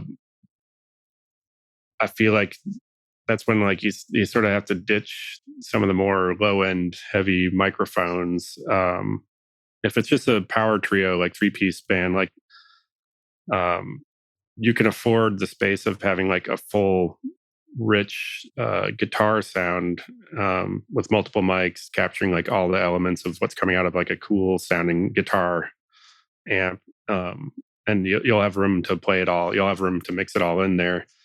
But when there's multiple guitars playing, it's then you start trying to carve the space out for those amps, and it's just a little bit easier to cut away at the low end. I don't know if I did that deliberately for that song. It's been a long time, but like I know that I do that when it's like a cluttered kind of group of amped instruments or guitars, and just to have someone have a space for themselves, like having that low mid region, like the 100 hertz to like 400 hertz, have that like be less represented, helps out a lot. And that's something that's happening. Is that coming out of the amps and coming through our mics, and then we're having to deal with it I think at EQ? Or is it something that we just try and get smarter about not having it come out of the amp in the first place? For them, that was like a interesting session that they were at the end of a tour that they wrote this song and they wanted to quickly put it on the record before the record came out. And so they're like in tour mode and super tight, and it was like a 1 day sort of session. So I wasn't gonna tell them how to. I wasn't gonna redo how they have their guitar sounds. They've been playing for like 80 years or something like that, so they know what they want. They know how to make it. So for the most part, I'll put like a microphone like that might have the EQ characteristics that I want to augment, as opposed to trying to turn down the bass. Sometimes other bands will sculpt the sound coming out of the amplifier, but it's easy to just pick a microphone that just favors like the frequency range you like. So if I wanted to do a heavy one, I'd use like one of those older Sony C37s or a ribbon microphone, and then in this case it might have been like something more like a RCA BK5 or M88 that enhances but doesn't like pinch the high mids like an SM57 would. It's you just have the full range but at a upper top end kind of presentation, as opposed to like just a pinched upper mid range frequency. When you say pinched, you mean like the 57 gives us the upper mids, but we don't have the way highs and we don't have much in the lows? Yeah, and it seems I don't know, I don't remember what the EQ curve is, but I feel like it has like a really tight bandwidth, like peak somewhere in the upper mid range, like 3 to 7K kind of area or something like that. As if he like turned up the EQ there and narrowed the Q on the EQ.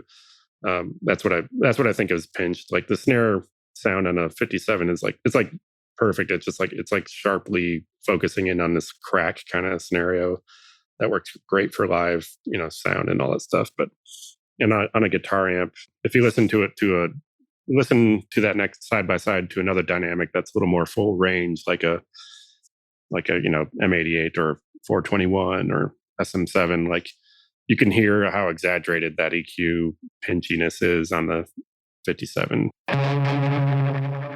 This podcast is proud to present Recording Studio Rockstars Academy. Are you ready to take your recording, mixing, and mastering to the next level and make your best record ever? Then visit the Academy to find the course that's right for you. Want to record killer drums in your home studio? Then check out Rockstars of Drums to learn how to record, edit, and mix pro-sounding drums with a professional Nashville session drummer in a Grammy-winning studio. Or if you're ready to start mastering your own records at home, then then check out Rockstars of Mastering, where I walk you through exactly how I master my own records using nothing but plugins. Plus, I take you into a world-class mastering studio, Sterling Sound, to meet with Ryan Smith and hear how he professionally mastered my record Skadoosh for release to streaming platforms. That's the music you hear on this podcast, Rockstars. And if mixing is your focus, then check out my free mixing course, Mix Master Bundle, where I show you how to mix using stock and free plugins in Pro Tools. Plus, you get a look at how I recorded everything in my studio and multi-track downloads for you to practice mixing and even upload to your website if you want. Are you ready to make your best record ever? Then go to recordingstudiorockstars.com/academy to get started now.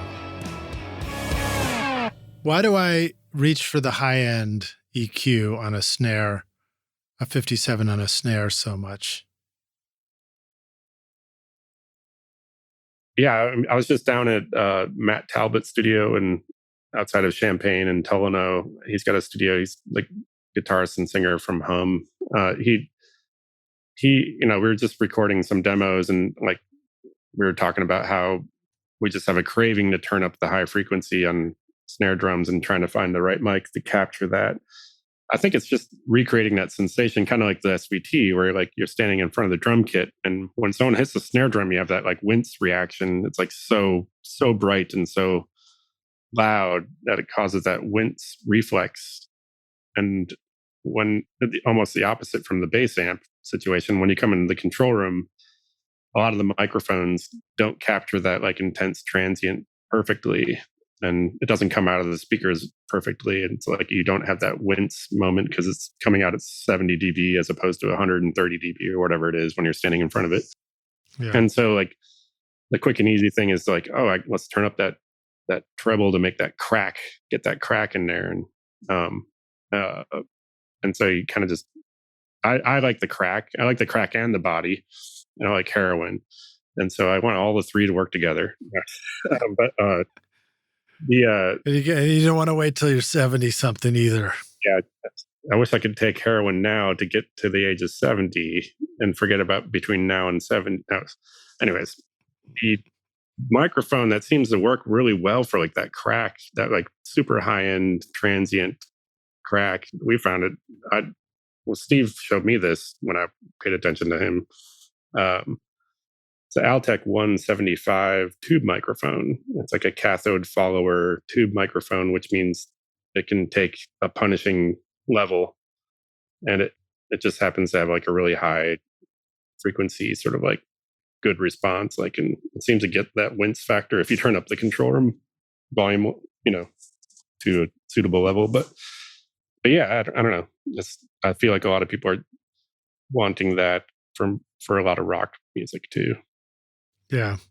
Well, I think in the past we talked about, we have talked with Steve and I think you about some of the things that you guys would do occasionally at Electrical, where it's like there's maybe a pair of room mics down on the floor out in front of the drum kit, and maybe they get a little bit of delay added to them so that you get that kind of wide zing factor on the loud snare hits.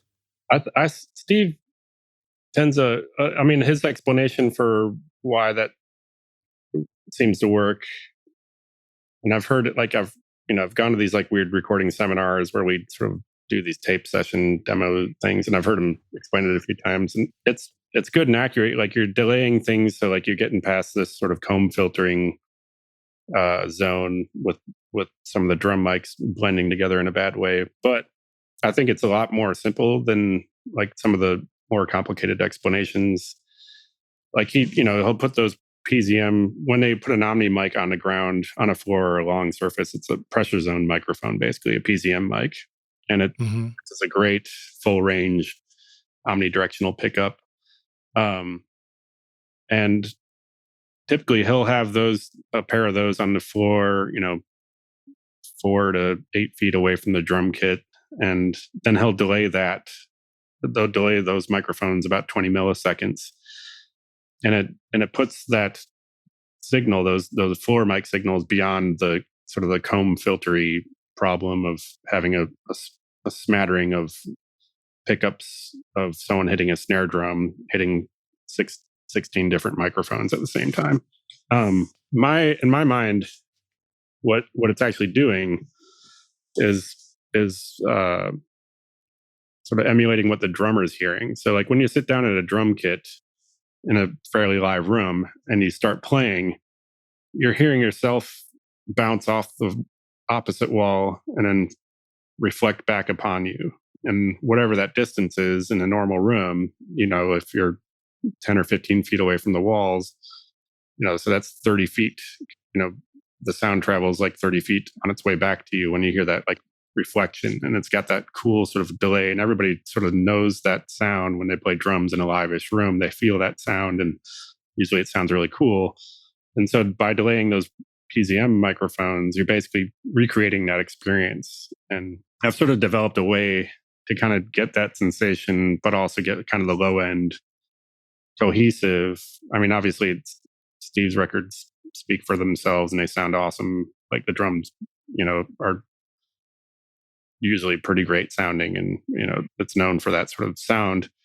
But like I want to have, or what I've gotten to the point is like getting two cardioid microphones and putting them sort of on the floor facing the opposite wall. And a cardioid microphone isn't perfectly directional. Like as it gets lower in frequency, the pickup pattern becomes more omnidirectional. Mm-hmm. When we're like under 100 hertz, it's basically an omni microphone. And so if you have a cardioid mic facing away from a drum kit, it'll pick up most of the action bouncing off the walls and coming back to the microphones while rejecting the initial drum kit. But the kick drum and the toms, all that low frequency information will hit that room mic, and the room mic will pick it up, and it'll be roughly on par with like the overheads or a close sort of room mic. And so that can be an additive sort of feature of that miking situation. And if it isn't, you just roll off the low end.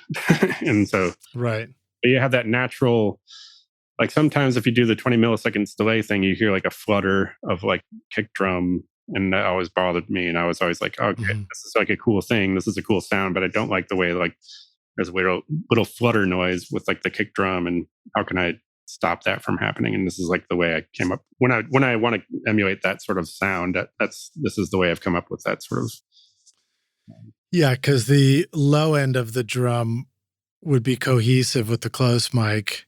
Yeah, like, but then because the directionality of the cardioid is pointing towards the far wall, then the highs and the mids sort of come to the mic a moment later as they bounce off the wall and come back into the mic. Yeah, so you have that slap back effect that everybody likes when they sit down and play a drum kit in their room, and that's kind of the neat feature of that. But right on.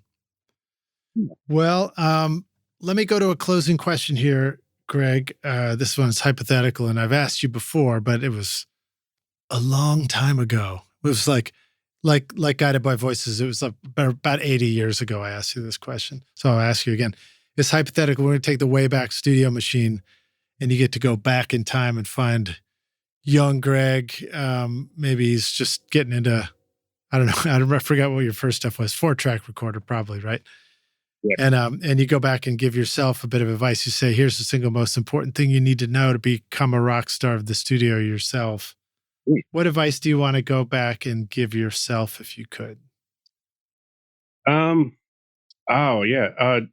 Now that you asked that question, I wonder if I said the same thing, but I wish a couple of things that are if you say it again, it just means it's that important. Right. Maybe it's a universal truth. Like kind of like I wish I were taught foreign, like a second language before I could say no. I wish I was made to learn like the piano from an early age. And even if I like hated it and rejected it, like I wish I was forced from like age 7 to whenever I fought enough about it to quit it. I wish I just had that sort of background. And I think like, so if I like bumped into myself when I was starting to get into audio, which is probably like I was 14 years old, maybe 14 or 15, probably because of the Beatles and Led Zeppelin, and started getting into that stuff.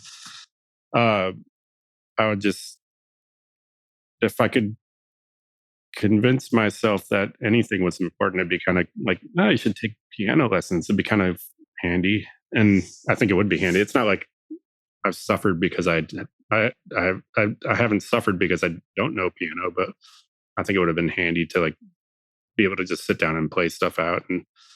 And I, obviously I don't have a passion for it. Otherwise I would have done it by now. But that would be that would have been uber handy for Greg Norman at 14 years old, like for Greg Norman at 25 years old and 28 years old. Like, it would have been handy to know, just, Yeah. But that being said, I haven't forced myself to do it now, and I know better. So, Well, the piano is such a wonderful instrument too, because it really is, it was invented as a simulation of an entire orchestra in a way. It's like, because it's got the low lows and all the way up to the highs. So it's the full arrangement of what's possible yeah, melodically and sonically. that's it. Well, I shouldn't say sonically, but melodically, the no choice and arrangement wise. And so as we understand and learn the piano, it really does help us understand what's going on with notes and where they go together and all that kind of stuff. And there's no better instrument for communicating ideas, like in a moment's notice, too. Like, you can't even, on guitar, you can't really do it as well as, just sitting at a piano and working out certain ideas and riffing on stuff. Like, it's like, it'd be handy to know. Like, it's not like a make or break thing. It's just, well, you're talking about showing a harmony idea, and it's like, you use Melodyne on a double and move it over. Right. But a piano can be a great way to find harmonies too. And a reminder that on a guitar, there can be multiple locations for the same note. On a piano, there's one location for that note. So those are, two real differences. Yeah. And then another thing I realized recently was, and my brother tried to explain it to me. He tried to say, he's a pianist. I'm guitar first. And he was like, man, guitar voicings are so massive. And I was like, really? I never thought about that. Here's an E chord. You just strum it, what's massive about that?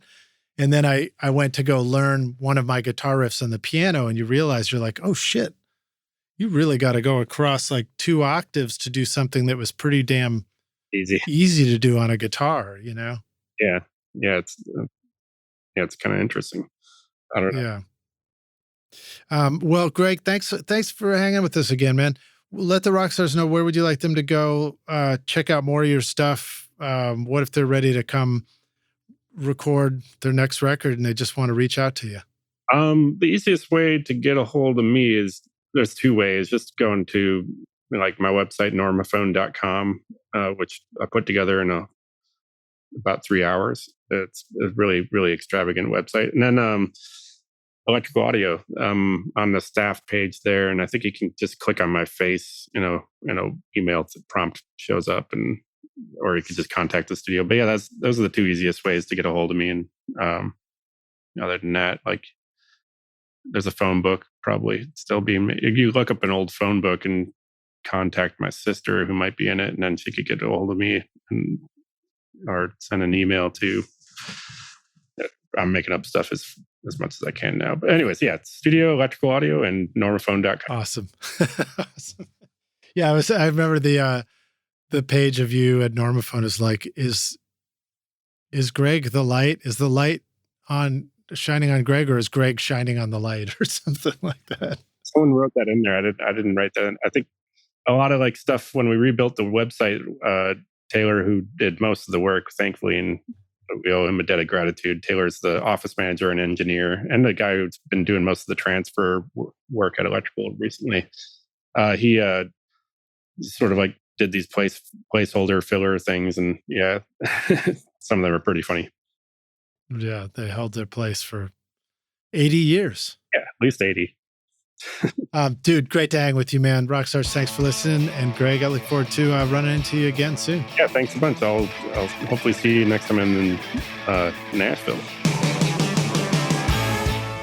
Thanks so much for listening to Recording Studio Rockstars. If you enjoyed the show and want to help make it better, then please share this episode with your friends on social media and leave a rating and review on iTunes to help the podcast reach more rock stars like yourself. You can click directly over to iTunes or go to rsrockstars.com/review for an easy explanation. And remember to hit the subscribe button to keep up with weekly episodes. And if you're ready to make your best record ever now, then head over to Recording Studio Rockstars Academy, where you can start with my free course at mixmasterbundle.com. Thanks so much for listening, and thanks for being a rock star. I'm Lij Shaw, and this is Recording Studio Rockstars. Now, go make great music. Recording Studio Rockstars would like to give a big thank you to our awesome sponsors who help make this episode possible. Lewitt, Grace Design, Atom Audio, Native Instruments, and Isotope. And remember, at isotope.com and nativeinstruments.com, use the coupon code ROCK10 for 10% off any plugin purchase. If you enjoyed Recording Studio Rockstars, please check out our sponsors using the links in our show notes, because it's a great way to help support the show. These are all things I highly recommend for your studio. They're going to help you make your best record ever. I would also like to thank our fantastic team here at Recording Studio Rockstars, Vlad Weselchenko, Braden Stremming, and Liz Hulitskaya. Thanks so much for listening, Rockstars, and we'll see you in the next episode. Cheers.